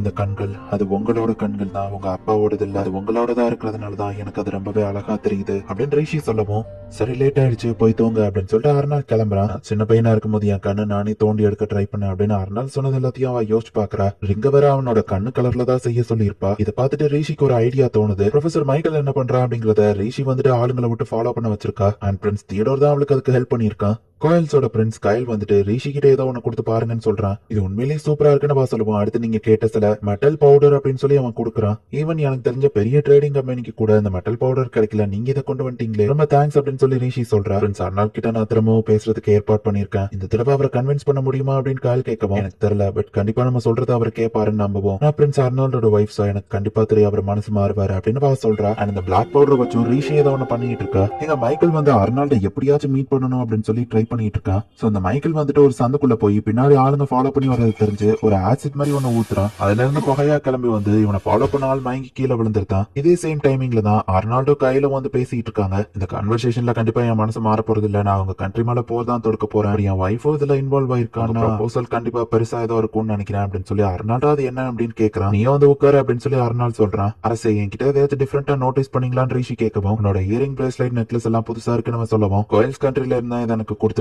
அப்படின்னு ரிஷி சொல்றா. ஸ்னோ டயத்துல என்னோட கண்ட்ரியில மைனிங் ஒர்க் பண்ண முடியாது, பட் என்னோட கண்ட்ரி கிராஃப்டிங்ல ரொம்பவே அட்வான்ஸ்ட் ஆனது. என் கண்ட்ரியில இருக்கிற ஆர்டிஸ்ட் மாதிரி உலகத்துல எந்த இடத்துலயுமே கிடைக்க மாட்டாங்க அப்படின்னு கயல் ஒரு பக்கம் பேசிட்டு இருக்காங்க. மைக்கேல் வந்துட்டு டைரக்டா சோல்ஜர்ஸ் இருக்கிற இடத்துக்கு போவா, அவனை சுத்தி வளைக்கிறாங்க. இப்ப கயல் வந்து ரிஷியை பார்க்கவோ, ரிஷி வந்து ஒரு டேபிள் கடியில இருந்து எதையோ எடுக்கிறா. இது உங்களுக்கு தெரியுதான்னு கேட்கவும், நான் கொடுத்த வாட்ச் தானே அப்படின்னு நம்ம பார்த்துட்டு, ஒரு நிமிஷம் என்னோட வாட்ச் இல்ல அப்படின்னு சொல்லி அர்னால் சொல்லவும், வா நீங்க இதை நோட்டீஸ் பண்ணுவீங்கன்னு நான் எதிர்பார்க்கல. உங்க வாட்ச் அவங்கள கண்ட்ரியோட கிராஃப்ட்மேன் கிட்ட கொடுத்தா, அவர் தான் இதை அப்படியே ரெப்ளிகேட் பண்ணாரு. நீங்க கொடுத்த வாட்ச் இதோ இருக்கு அப்படின்னு சொல்லி அவ காமிக்கிறா. அந்த டைம்ல வாட்ச்ங்கிறது ரொம்பவே ரேரான விஷயம். அதுல இருக்கிற கியர் ஸ்க்ரூ எல்லாத்தையும் அந்த கண்ட்ரில இருக்கிற ஆர்டிஸ்ட் எல்லாம் மேக் பண்ண முடியும். ஈவன் வாட்ச் ரிப்பேர் கூட அவங்களால பண்ண முடியும். அவங்க கண்ட்ரியோட கிராஃப்ட்மேன் ஹெல்ப் இருந்தா இதை நம்மளால நிறையவே கிரியேட் பண்ண முடியும். அவங்க டெக்னாலஜியை வச்சு நம்ம இன்னும் நிறைய இம்ப்ரூவ் பண்ணலாம். ஈவன் மேபி ஃபியூச்சர்ல குதிரையே இல்லாம கியர்ஸ் மட்டுமே வச்சு வண்டிகளை ஓடுற மாதிரி கூட கண்டுபிடிக்கலாம். பட் இந்த ஃபியூச்சர் பாசிபிள் ஆகணும்னா கோயில்ஸ் கண்ட்ரியோட ஆர்டிஸ்டால மட்டும் தான் அதை பண்ண முடியும். அண்ட் பிரின்ஸ் அர்னால் கண்டிப்பா உங்களுக்கு அது தேவைப்படும்னு எனக்கு தெரியும். அவங்களோட டெக்னாலஜி பவரை கேல்ஹைன்குள்ள நீங்க கொண்டு வரதுக்கு அவங்க கண்ட்ரி கூட ஃப்ரெண்ட்ஷிப் வச்சுக்கலாமேன்னு கேட்கவா. சரி ஒத்துக்கிறேன், அவங்க கண்ட்ரியோட டெக்னாலஜி உண்மையிலேயே கிரேட் தான். என் கண்ட்ரி கிட்ட அந்த டெக்னாலஜி இல்லதான், பட் இதை வச்சுட்டு நான் அவங்க கண்ட்ரி கூட அலைன்ஸ் வச்சுக்கிடுவேன் நீங்க நினைச்சீங்கன்னா உண்மையிலேயே அது ஒரு முட்டாள்தனம். என் வைஃப் சொன்னதை அப்படியே செஞ்சுட்டு நீங்க அங்க வந்தா நான் உடனே அதுக்கு ஒத்துக்கிடுவேன்னு நினைச்சீங்களா? அண்ட் ரிஷி நீயுமே இதை ஃபுல்லா யோசிக்கவே இல்ல. இந்த மாதிரி ஒரு நெகோசியேஷனை கொண்டு வந்தா நான் ஈஸியா மனசு மாறிடுவேன்னு நினைச்சியா அப்படின்னு அவன் கேட்கவும், டெக்னாலஜியோ சில மெட்டல்ஸையும் மட்டும் மென்ஷன் பண்ணா கண்டிப்பா நீங்க மனசு மாறி மாட்டீங்கன்னு லேடி ரிஷி ஃபர்ஸ்டே சொன்னாங்க தான். பட் நான் கண்டிப்பா அது உங்களுக்கு பிடிக்கும்னு எனக்கு நல்லாவே தெரியும். உங்க மேல நம்பிக்கை வச்சுதான் நான் உங்களை தேடி இந்த கண்ட்ரிக்கு வந்திருக்கேன். மேபி நான் ரொம்பவே இறக்கத்தோட நடந்துக்கிட்டா நீங்க நினைக்கலாம். ஆனா என்னோட டிசிஷன் ஒன்னே ஒண்ணுதான், உங்க கண்ட்ரி கூட நான் அலைன்ஸ் வச்சுக்கிடணும். கோயில்ஸ் கண்ட்ரில இருக்கிற ஆர்டிஸ்ட் அண்ட் டெக்னாலஜி வேற எந்த கண்ட்ரிலயும் கிடையாதுங்கிறத என்னால பெருமையோட சொல்லிக்கிட முடியும். எனக்கு தேவையானதெல்லாம் உங்க நம்பிக்கை மட்டும்தான், வேற எதுவும் இல்ல அப்படின்னு சொல்லி கயல் பேசிட்டு இருக்கும்போது உங்க கான்வர்சேஷன் கான்வர்சேஷனை இன்டரப்ட் பண்ணதுக்கு மன்னிச்சுக்கோங்க அப்படின்னு சொல்லி ஆலிவரும் தியோடரும் அங்க வராங்க. தியோடர் வந்து ரிஷி கிட்ட கண்ணாலேயே சிக்னல் கொடுக்கவும் எமர்ஜென்சி அப்படின்னு சொல்லி எனக்கு ஒரு சின்ன வேலை இருக்கு போயிட்டு வந்துருந்தேன். ரிஷி அந்த ரூம்ல இருந்து கிளம்புற அவசர ஃபாலோ பண்ண ஆளுங்க எல்லாத்தையுமே அவர் கட் பண்ணிட்டு தப்பிச்சு போயிட்டாரு. கடைசியா அவர் இந்த ஒரு குறிப்பிட்ட டிஸ்ட்ரிக்ட்ல தான் பார்த்தோம் அப்படின்னு சொல்லி தியோடர் வந்து சொல்றான். என் பிரதர் ஃபியூச்சர் ஒய்ஃப் நம்ம கான்வர்சேஷன்ல இன்டரப்ட் பண்ணதுக்கு நான் சாரி கேட்டுக்கிறேன் அப்படின்னு அர்னால் வந்து அவன் சோல்ஜர்ஸ் எல்லாத்தையுமே சுத்தி இருந்த ரூம்குள்ள வர வைக்கிறான். நினைச்ச மாதிரியே அந்த ஆள் கையில ஏதோ ஒரு பெரிய பேக்கை வச்சுட்டு தான் சுத்தி இருந்தான். நீ சொன்ன மாதிரியே ஸ்லம்ல இருக்கிற ஆளுங்க எல்லாத்தையுமே நம்ம வேலையில இறக்கிட்டேன் அப்படின்னு சொல்லி தியோடர் சொல்றான். எனக்கு ஒரு விஷயம் தான் ஆச்சரியமா இருக்கு. நான் உள்ள வந்தப்பவும் என்னோட அண்ணன் சர்ப்ரைஸே ஆகல. ஒருவேளை அப்படி நடக்கணும் அவருக்கு முன்னாடியே தெரிஞ்சிருக்குமா அப்படின்னு தியோடர் யோசிக்கிறான். பார்த்தா அந்த மைக்கேல் வந்து சோல்ஜர்ஸ் கிட்ட சரண்டர் ஆயிட்டான். சோ சோல்ஜரே அவனை புடிச்சிட்டு வந்து டைரக்டா கொண்டு வந்திருக்காங்க. பிரின்ஸ் அர்னால்ட் பாக்குறதுக்கு ப்ரொஃபசர் மைக்கேல் வெயிட் பண்ணிட்டு இருக்கான். அப்ப ரிஷி அங்க வரவும் ஹலோ மை ஸ்டூடெண்ட் அப்படின்னு சொல்றான். இந்த இடத்துல இந்த எபிசோட் முடியுது. பிரின்ஸ் அர்னால்ட டைரக்டா பார்க்க முடியாதுன்னு ப்ரொஃபசர் மைக்கேலுக்கு தெரிஞ்சிருக்கு. சோ வேணும்னே ஊருக்குள்ள பிரச்சனையை பண்றான். சோ சோல்ஜர்ஸ் எல்லாம் அவனை புடிச்சிட்டு போய் இவனை என்ன பண்ணலாம் டைரக்டா அரசர் கிட்ட தான் கேட்பாங்க. அப்படியாவது அர்னால்ட மீட் பண்ணிடலாம் அப்படின்னு சொல்லிட்டான். அந்த ப்ரொஃபல நான் செய்ய போற ஒரு நல்ல விஷயம்னா அது இதுதான் நினைக்கிறேன் அப்படின்னு சொல்லி மைக்கேல் சொல்லியிருப்பான். இது எல்லாத்தையும் யோசிச்சுக்கிட்டே இப்ப ரிஷி வந்து அவனை பாக்குறதுக்காக வர ரிஷின்னு அந்த ப்ரொஃபசர் பார்க்கும்போது கிட்ட போன உடனே லேடி ரிஷி தள்ளி இருங்க ரொம்ப டேஞ்சரஸ் ஆனவன் சோல்ஜர்ஸ் தடுக்கிறாங்க. இப்படி பண்ணாதான் பிரின்ஸ் அர்னால்ட பார்த்து அந்த பிளாக் பவுடரை பத்தி சொல்ல முடியும்னு நினைச்சீங்களா அப்படின்னு சொல்லி ரிஷி கேட்கவும் நான் கிரியேட் பண்ண பொருளுக்கு நான் தானே ரெஸ்பான்சிபிலிட்டி ஏத்துக்கிடணும். இவன் அது மத்தவங்களுக்கு கெடுதல செஞ்சாலும் சரி நான் என்னோட ஓன் எக்ஸிஸ்டன்ஸே அந்த மாதிரி தான். சாரி ரிஷி அப்படின்னு சொல்லி மைக்கேல் சொல்றான். அர்னால் வந்து பிரின்ஸ் கையில நிறைய சோல்ஜர்ஸ் வச்சு சுத்து போட்டுட்டான். லைஃப்ல நான் செஞ்ச நல்ல விஷயம் நான் உன்னை என் ஸ்டூடெண்டா ஏத்துக்கிட்டது தான் நினைக்கிறேன் அப்படின்னு மைக்கேல் பேசி இருக்கும்போது எல்லாம் ரெடி ஆயிடுச்சு அப்படின்னு தியோடர் வந்து சிக்னல் கொடுக்குறான். ப்ரொஃபசர் கிட்ட நான் ஒரு தடவை கேட்டிருந்தேன் பாய்சனால மத்தவங்களுக்கு ஹாப்பினஸ் கொண்டு வர முடியாதான்னு. அப்படி இந்த தடவை அப்படின்னு யோசிச்சுட்டு மேபி நான் கொஞ்ச நாளுக்கு தான் அவங்க ஸ்டூடெண்டா இருந்தேன். பட் ஒரு விஷயத்த என்னால தைரியமா சொல்ல முடியும். ஈவன் பாய்சன் கூட மத்தவங்களுக்கு ஹாப்பினஸ் கொண்டு வரும் அப்படின்னு சொல்லி ரிஷி சொல்றா. என்னோட ஆல்கமி டீச்சர் ஒரு தடவை எனக்கு சொல்லி கொடுத்தாரு. எல்லா வேரியபிள்ஸையும் நீ யோசிச்சு பார்க்காம ஒரு எக்ஸ்பெரிமெண்ட் பண்ணுனா அந்த எக்ஸ்பெரிமெண்ட் ஒரு ஃபெயிலியர் தான். நீங்க எவ்வளவு பெரிய ஆல்கமிஸ்டா வேணாலும் இருக்கலாம். பட் உங்களோட ரிசல்ட் எல்லா நேரமும் நீங்க எதிர்பார்த்த மாதிரி இருக்காது. எல்லா பாசிபிலிட்டியவும் நீங்க செக் பண்ண மறந்துட்டீங்க அப்படின்னு ரிஷி சொல்றா. கரெக்டா இப்ப 6 மணி ஆகவும் வானத்துல போய் ஒரு ஃபயர் ஒர்க் வந்து வெடிக்குது. ப்ரொஃபசர் நீங்க கிரியேட் பண்ணது பாய்சன் மட்டும் கிடையாது. மத்தவங்களுக்கு அது கெட்டது மட்டும் கொண்டு வரல. மேபி அதை வேற மாதிரியும் யூஸ் பண்ணலாம் அப்படின்னு சொல்லி ரிஷி சொல்றா. அந்த தீ எல்லாமே கலர் கலரா பரவுதே. அந்த பிளாக் பவுடர் கூட சில மெட்டல்ஸ் ஆட் பண்ணிருக்க கரெக்டா அப்படின்னு சொல்லி அவன் பாக்குறான். அதை பார்த்தோன்னே உங்களால கண்டுபிடிக்க முடியுது இல்ல. தடவை ஒருத்தர் எனக்கு அரோராவை காமிச்சாரு. இதை பார்க்கும்போது எனக்கு அதுதான் ஞாபகம் வருது. மெட்டல் பவுடர் சரியும் போது இந்த மாதிரி டிஃபரெண்ட் கலரா மாறும். அதை வச்சுதான் நான் அந்த கலர் ஃபிளேமை கிரியேட் பண்ண. மின்மினி பூச்சிகள் பாக்குறதுக்கு வார் லைட் மாதிரி தெரியலாம். உலகத்துல இருக்கிற எல்லா விஷயமே ஒரே ஒரு விஷயத்துக்கு தான் யூஸ் ஆகணும்னு அவசியம் இல்ல. அழகான மின்மினி பூச்சி கூட பார்க்க ஆபத்தா தெரியற மாதிரி கெட்டதுக்காகவே பிறந்தேன்னு நினைக்கிறேன். நீங்க மேபி நல்லது செய்யறதுக்கு கூட பிறந்திருக்கலாம்ல அப்படின்னு ரிஷி சொல்லிட்டு ஒரு விஷயத்தை யோசிச்சு பாக்குறா. ஒரு விஷயத்தை நீ ப்ரூவ் பண்ணணும்னு நினைச்சுன்னா தேரிசால இல்ல எவிடன்ஸோட ப்ரூவ் பண்ணு. அப்படி நீ பண்ணாதான் ஒரு உண்மையான ஆல்கமிஸ்ட் அப்படின்னு சொல்லி அந்த ப்ரொஃபசர் தான் இவன் கிட்ட சொல்லியிருப்பான். பிளாக் பவுடர் யூஸ் பண்ணாதீங்கன்னு பாய் வார்த்தையா சொன்னா அவன் மனசு மாற மாட்டான். அதனாலதான் எவிடன்ஸோட நீங்க கிரியேட் பண்ண அந்த கிரியேஷனை பாருங்க. அது அழிவுக்கு மட்டும் இல்ல அழகான விஷயங்களுக்கும் பயன்படும் அப்படின்னு சொல்லி அவ காமிக்கிறா. என்னோட கிரியேஷனை இந்த மாதிரி யூஸ் பண்ணணும்னு நானே கூட யோசிக்கல அப்படின்னு சொல்லி ப்ரொஃபசர் மட்டும் இல்ல ஊர்ல இருக்கிற எல்லாருமே இதை பார்த்து அப்படி ஷாக்கிங்கா பாத்துட்டு இருக்காங்க. நீ உண்மையிலேயே அமேசிங்னு ப்ரொஃபசர் சொல்லவோ இல்ல நீங்க தான் அமேசிங்கான ஒரு ப்ரொஃபசர். நீங்க பாய்சன் நினைக்கிற வேற சில விஷயங்களுக்கு இதே மாதிரி அருமையான யூஸ் இருக்கும். ஏன்னா வேர்ல்ட்லயே எனக்கு தெரிஞ்ச பெஸ்ட் ஆல்கமிஸ்ட் அது நீங்க தான் அப்படின்னு சொல்லி ரிஷி சொல்றா. என்னாலையும் பியூட்டிஃபுல்லான விஷயங்களை கிரியேட் பண்ண முடியல அப்படின்னு சொல்லி ப்ரொஃபசர் பாக்குறான். இந்த பிரச்சனையும் எல்லாமே சேஃப்டியா லேண்ட் ஆயிடுச்சு அப்படின்னு சொல்லி ரிஷி பாத்துட்டு இருக்காங்க. நான் நிறைய ஒர்க் பண்ணிருக்கேன்னு தியோடர் சொல்றான். ஆக்சுவலி நெருப்பு எதுவுமே இந்த இடத்துலயும் பத்திக்கிடாம அடிக்கடி இந்த ப்ரொஃபசர் எங்கெல்லாம் போனாரோ அந்த லொகேஷன் எல்லாத்துக்கும் காமனா இருக்கிற மாதிரி மக்கள் எல்லாரும் பாக்குற மாதிரி அண்ட் வெடிக்கிறதுல வீடுகள் எதுவும் தீ பத்திக்கிடாத மாதிரி எல்லாத்தையும் ரிஷி பக்காவா பிளான் போட்டு கொடுத்திருக்கா. அவங்க ரிட்டர்னர்ஸ் ஹெல்ப் இல்லாம அதை பண்ணிருக்க முடியாது. ரொம்ப தேங்க்ஸ் அண்ட் ரிஷி சொல்றா. ஆல்ரெடி சோல்ஜர்ஸ் முன்னாடி பிளாக் பவுடரை வச்சு நிறைய பிளாஸ்ட் பண்ணிருப்பான். சோ ப்ரொஃபசரை அரெஸ்ட் பண்றதுக்காக லாவைன் அந்த இடத்துக்கு வரான். இந்த மேட்டரை நான் ஹேண்டில் பண்ணிக்கிறேன் அப்படின்னு சொல்லி தியோடர் அந்த இடத்துக்கு வரவும் என்னால அதை அலோவ் பண்ண முடியாது. இவர் நம்ம கவர்மெண்ட் எதிர்ப்பான் டைரக்டா சவால் போட்டிருக்காரு அப்படின்னு சொல்லி லாவைன் சொல்றான். லாவைன் நீங்க என்ன பிரச்சனை அப்படின்னு சொல்லி அர்னால் இப்ப அந்த இடத்துக்கு வரவும் நம்ம கவர்மெண்ட் எதிர்த்து ஒருத்தர் சவால் போட்டிருக்கான். வானத்துல இப்ப படிச்சது கூட அவனாலதான் அப்படின்னு சொல்லவும் பிரின்ஸ் அர்னால் ஆக்சுவலி அது நான் தான் ரிஷி சொல்ல வருவோம். ரிஷி தேவையில்லாம எதுவும் பேசாத. கோயில்ஸோட ஸ்காலர் எனக்கு அவரோட புது டெக்னாலஜியை டெமான்ஸ்ட்ரேட் பண்ணிட்டு இருந்தாரு. என் பெர்மிஷனோட தான் இது நடந்திருக்கு அப்படின்னு அர்னால் சொல்லவும் என்னது புது டெக்னாலஜியா அப்படின்னு அவங்க கண்ட்ரி அப்படின்னு சொல்லி லாவைன் கேட்கவும் அவங்க டெக்னாலஜி நமக்கு ரொம்ப யூஸ்ஃபுல்லா இருக்கும். கோயில்ஸ் கண்ட்ரி நம்ம கூட பார்ட்னர்ஷிப் பண்றாங்க அப்படின்னு சொல்லி அவன் சொல்லவும் இதை கேட்டுட்டு ரிஷி ரொம்பவே ஹாப்பி ஆகுறா. இப்ப கையிலும் அந்த இடத்துக்கு வரான். நம்ம கிங்டம் கோயில்ஸ்க்கு நம்ம மிலிட்டரி சப்போர்ட் கொடுக்குறோம். அவங்க பதிலுக்கு அவங்க டெக்னாலஜி சப்போர்ட் நமக்கு கொடுப்பாங்க அப்படின்னு அர்னால் லாவைன் கிட்ட சொல்லவும் லாவைனும் சரின்னு கிளம்புறா. நான் பையன் மாதிரி வேஷம் போட்டு உங்களை ஏமாத்தினதுக்கு என்ன மன்னிச்சிருங்க அப்படின்னு ரிஷி சொல்றா. மைக்கேல் உன்னோட கண்டுபிடிப்பு தான் எங்க அலையன்ஸ்க்கு ஹெல்ப் பண்ணிருக்குன்னு கையில் வந்து சொல்லவும் ஆனா அதை நான் பண்ணலன்னு மைக்கேல் சொல்ல வரவும் அமைதியா அவர் சொல்றது கேட்டுட்டு இந்த மொமெண்ட்டை என்ஜாய் பண்ணுங்க அப்படின்னு ரிஷி சொல்றா. என்ன மன்னிச்சிருங்க இனி நான் இந்த மாதிரி பண்ண மாட்டேன். இப்ப எனக்கு புரிஞ்சிருச்சு நான் அழிக்கிறதுக்காக பிறந்தவன் இல்லன்னு அப்படின்னு மைக்கேல் சொல்றான். லீடர் மத்ததை ஹேண்டில் பண்ணிக்கிறேன் அப்படின்னு கிளம்புறான். நான் அவங்க கிட்ட கைண்ட் எல்லாம் நடந்துக்கலாம். அவங்க டெக்னாலஜி எனக்கு தேவைப்பட்டுச்சு அவ்வளவுதான். கண்டிப்பா எங்க அப்பாவுக்கு இந்த நியூஸ் போய் சேரும். அதனாலதான் அவங்க கிரிமினல் மாதிரி நம்ம ட்ரீட் பண்ணிடக்கூடாது. உன்னோட பிளான மைக்கேல் பிளான் நான் யூஸ் பண்ணிக்கிட்டேன்னு அர்னால் சொல்லுவேன். ஹெல்ப் பண்ணதுக்கு ரொம்ப தேங்க்ஸ் அண்ட் ரிஷி சொல்றா. பட் அந்த ப்ரொஃபசர் மேல எனக்கு சந்தேகமா இருக்கு. ஒருவேளை நான் அவரை சீக்கிரட்டா கொண்டுட்டோம்னா நீ என்ன பண்ணுவ அப்படின்னு சொல்லி அர்னால் கேட்கவும் கண்டிப்பா நீங்க அவரை கொல்ல மாட்டீங்க. ஏன்னா அவங்களோட அந்த வாட்ச் உங்களுக்கு ரொம்ப பிடிக்கும். அதை கண்டுபிடிச்சதே அவர் தான். உங்க ஃபியூச்சர் ரிசர்ச்சுக்கு அவர் கண்டிப்பா யூஸ்ஃபுல்லா இருப்பாரு அப்படின்னு சொல்லி ரிஷி சொல்லவும், சோ முதல்ல நீ எல்லாத்தையும் பிளான் போட்டல அப்படின்னு சொல்லி அர்னால் பாக்குறான். எனக்கு கண்டிப்பா தெரியும் ப்ரொஃபசர் மேல உங்களுக்கு நம்பிக்கை வந்துரும்னு. டவுன்ல இருக்கிறவங்களும் ஃபயர் ஒர்க்ஸ் பாத்துருப்பாங்க. கோயில்ஸ் கண்ட்ரி கூட நம்ம அலைன்ஸ்க்கு பீப்புளும் அதை பார்த்து சப்போர்ட் பண்ணுவாங்கன்னு சொல்லவும், சோ அதுக்கு பேரு ஃபயர் ஒர்க்ஸ் அப்படின்னு அர்னால் கேக்குறான். பிளாக் பவுடர் அப்படிங்கிற ஒரு டேஞ்சரஸ் சப்ஸ்டன்ஸை வச்சு தான் அந்த ஃபயர் ஒர்க்கே கிரியேட் பண்ண. நம்ம அதை எப்படி யூஸ் பண்றோங்கிறத பொறுத்து தான் அது டேஞ்சரஸா இல்ல அழகானதாங்கிறது மாறும். அதே மாதிரி வார் தான் எல்லாத்தையும் சால்வ் பண்ணணும்னு நினைக்கிறீங்க. மேபி அதுவும் ஒரு நாள் மாறலாம் அப்படின்னு சொல்லி ரிஷி சொல்றா. இப்ப கையில அவனோட கண்ட்ரிக்கே கிளம்புறா. ரிஷியும் மருந்து கொடுத்து அனுப்புறா. லேடி ரிஷி, உங்களுக்கு நான் எப்படி நன்றி சொல்றதுனே தெரியல. நீங்க இல்லாம இதை பண்ணிருக்க முடியாதுன்னு சொல்லவும், உங்க கண்ட்ரியோட டெக்னாலஜி ஆர்டிஸ்டும் தான் அதுக்கு ஹெல்ப் பண்ணாங்க. இதுல நான் எதுவும் பண்ணல அப்படின்னு ரிஷி சொல்றா. இனிமேல் இந்த உலகத்தை அழகாக்குற மாதிரி நான் இன்னும் நிறைய புது கண்டுபிடிப்புகளை கண்டுபிடிப்பேன். இதனால் வரை நான் பண்ணாத புது ஆராய்ச்சிகளை நான் பண்ண போறேன் அப்படின்னு சொல்லி ப்ரொஃபசர் சொல்றான். அண்ட் வந்த புதுசுல நான் நீ எம்ப்ரஸா இருக்க தகுதி இல்லைன்னு சொன்னேன். அதுக்காக என்ன மன்னிச்சிரு. நீ அந்த பொசிஷனுக்கு ரொம்பவே தகுதியானவா தான். பட் இவ்வளவு திறமைகளை வச்சுக்கிட்டு பிரின்ஸ் அர்னால்டோட வைஃபாவும் திறமையை வேஸ்ட் பண்ண போறியான்னு கேட்கவும், ஏரியன் ரிசர்ச்சை விட பிரின்ஸ் அர்னால்ட பத்தி நான் தெரிஞ்சுக்கிறதா எனக்கு இப்ப முக்கியம் அப்படின்னு சொல்லி அவ சொல்றா. சரி ஓகே, முடிஞ்சா திரும்ப மீட் பண்ணலாம் மை ஸ்டூடெண்ட் அப்படின்னு சொல்லிட்டு ப்ரொஃபசர் கிளம்பவும், ஓகே ப்ரொஃபசர் அப்படின்னு அவ சொல்றா. பிரின்ஸ் அர்னால் உண்மையிலேயே தந்திரக்காரன் தான் ப்ரொஃபசர் சொன்னாருன்னு அவ சொல்லவும், ஃபெயிலியரான ஒரு விஷயத்தை நமக்கு சாதகமா யூஸ் பண்றதுதானே சிறந்தது அப்படின்னு அர்னால் சொல்றான். அப்புறம் இன்னொரு விஷயத்தையும் நான் உங்ககிட்ட சொல்லணும் அப்படின்னு அவ ஒரு பாக்ஸ் காமிக்கிறா. ரெடி ஆயிட்டா எப்படி இருக்குன்னு அர்னால் கேட்கவும், நானே இன்னும் பாக்கல,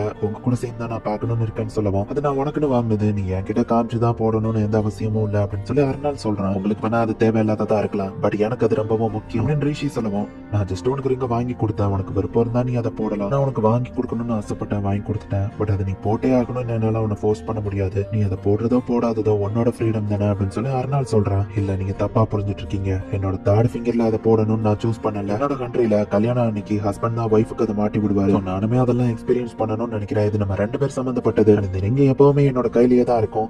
சோ இவ்வளவு அழகான ஒரு விஷயத்த விட்டா நானே என் கையில போட்டுருவேன். நான் அதை போடாம எவ்வளவு தூரத்துக்கு வெயிட் பண்ணிட்டு இருக்கேன். சோ ஒழுங்கா நீங்க போட்டு விடுங்க அப்படின்னு ரிஷி சொல்லுவோம். ஆனா நான் கையில கிளவுஸ் போடலையா, கிளவுஸ் போடாம ஒன்னு தொடலாமா நம்ம கேட்கறேன். பரவாயில்ல, நீங்க என்ன டைரக்டா தொடலாம் அப்படின்னு சொல்லி ரிஷி வெக்கப்பட்டுட்டே சொல்றா. ஜஸ்ட் அதை கையில போட்டு விடுங்க அப்படின்னு மட்டும் தான் அவ சொல்லியிருப்பா. பட் பிரின்ஸ் அர்னால் அது ப்ரொஃபஷனலிஸ்டிக்கா இருக்கணும் நம்மள உட்கார வச்சு அப்படி நீலோன் போட்டு அவ கையை போய் ஃபர்ஸ்ட் கிஸ் பண்றா. உடனே ரிஷி ரொம்பவுமே வெக்கப்படுறா. நான் உன்னை தொடலாமா அப்படின்னு சொல்லி அவன் கேட்கவும், அவளும் சரி அப்படின்னு வெக்கப்பட்டுட்டே சொல்றா. அதுக்கு நீ மூச்சு அடக்கி வச்சுட்டு இருக்க அப்படின்னு நம்ம கேட்கவும், நான் மூச்சு விடுறது எப்படிங்கறத மறந்துட்டேன் அப்படின்னு சொல்லி அவ பயத்துல சொல்லிட்டு இருக்கா. அர்னால்டோ அந்த ரிங்க அவ கையில போட்டு விடுறா. இப்ப வரைக்கும் இவன் ரிஷி அந்த ரிங்க பார்க்க கூட இல்ல. ஏன்னா மூச்சு விடுறது எப்படி இப்ப ஞாபகம் வந்துட்டா அப்படின்னு சொல்லி அர்னால் கேட்கறான். ஆமா அப்படின்னு சொல்லி அவ கண்ண மூடியே இருக்கவும், நான் அதை போட்டுட்டா நீ இப்போ அதை பார்க்கலாம் அப்படின்னு நம்ம சொல்றான். அவரோட கண்ண மாதிரியே இருக்கு அப்படின்னு சொல்லி அவ அப்படியே அதை மெய் மறந்து பார்த்துட்டு இருக்கா. இது என் கையில இருக்கும்போது என்னால எதனா சாதிக்க முடியுங்கிற ஒரு நம்பிக்கை எனக்கு வருது அப்படின்னு ரிஷி சொல்லவும், நான் நினைச்சதை விட இது ரொம்பவே சூப்பரா தான் இருக்கு அப்படின்னு அர்னால் சொல்றான். நான் உங்ககிட்ட இன்னும் நிறைய விஷயத்த கேட்கணும் அப்படின்னு அவ சொல்லவும், நீ என்ன வேணா கேளு, நான் அதை நிறைவேற்றுவேன் அர்னால் சொல்றான். கூட நான் ஒரு ஜர்னிக்கு போகணும், நம்ம 2 பேரும் சேர்ந்து இந்த உலகம் ஃபுல்லா சுத்தணும், நிறைய அழகான விஷயங்களை ஒன்னா சேர்ந்து பார்த்து நிறைய மெமரிஸை கிரியேட் பண்ணணும்னு சொல்லவும், நான் ஆல்ரெடி ரொம்பவே அழகான ஒரு விஷயத்த பார்த்துட்டேன் அப்படின்னு சொல்லி அர்னால் சொல்லவும், அது என்னது அப்படின்னு சொல்லி ரிஷி கேட்கிறா. அதை நீ ஏன் கண்டுபிடி, நான் உன்கிட்ட சொல்ல மாட்டேன் அப்படின்னு அவன் சொல்றான். நான் எதை மென்ஷன் பண்றேன்னு உனக்கு ஆல்ரெடி தெரியும் அப்படின்னு அர்னால் சொல்றான். இந்த டைம் லூப்ல ரிஷி வந்து சில விஷயங்களை தான் சேஞ்ச் பண்ணியிருக்கா. பட் கண்டிப்பா ஃபியூச்சர்ல கொஞ்சம் கொஞ்சமா என்னோட ஃபியூச்சரை சேஞ்ச் பண்ணி என் ஃபியூச்சரையே நான் டோட்டலா சேஞ்ச் பண்ணுவேன். அண்ட் பிரின்ஸ் அர்னால் கூட ஒரு ஹாப்பியான ஃபியூச்சர்ல வாழுவேன் அப்படின்னு சொல்லி ரிஷி யோசிக்கிறா. இந்த இடத்துல இந்த எபிசோட் முடியுது. எப்பவுமே டைம் லூப் ஸ்டார்ட் ஆனதுக்கு அப்புறம் 5 வருஷம் கழிச்சுதான் ரிஷி இறந்து போவா. இந்த 7th டைம் லூப் ஸ்டார்ட் ஆகி 5 வருஷம் ஆகிறதுக்கு இன்னும் நிறையவே டைம் இருக்கு. சீசன் 2 வரும் அப்படிங்கிற மாதிரி தான் முடிச்சிருக்காங்க. ஒருவேளை சீசன் 2 வந்துச்சுன்னா கண்டிப்பா நான் அதை தமிழ் டப் பண்ணி போடுறேன். உங்களுக்கு இந்த வீடியோ பிடிச்சிருந்தது அப்படின்னா லைக் பண்ணிட்டு அப்படி மறக்காம நம்ம சேனலை சப்ஸ்கிரைப் பண்ணிருங்க. தேங்க்யூ.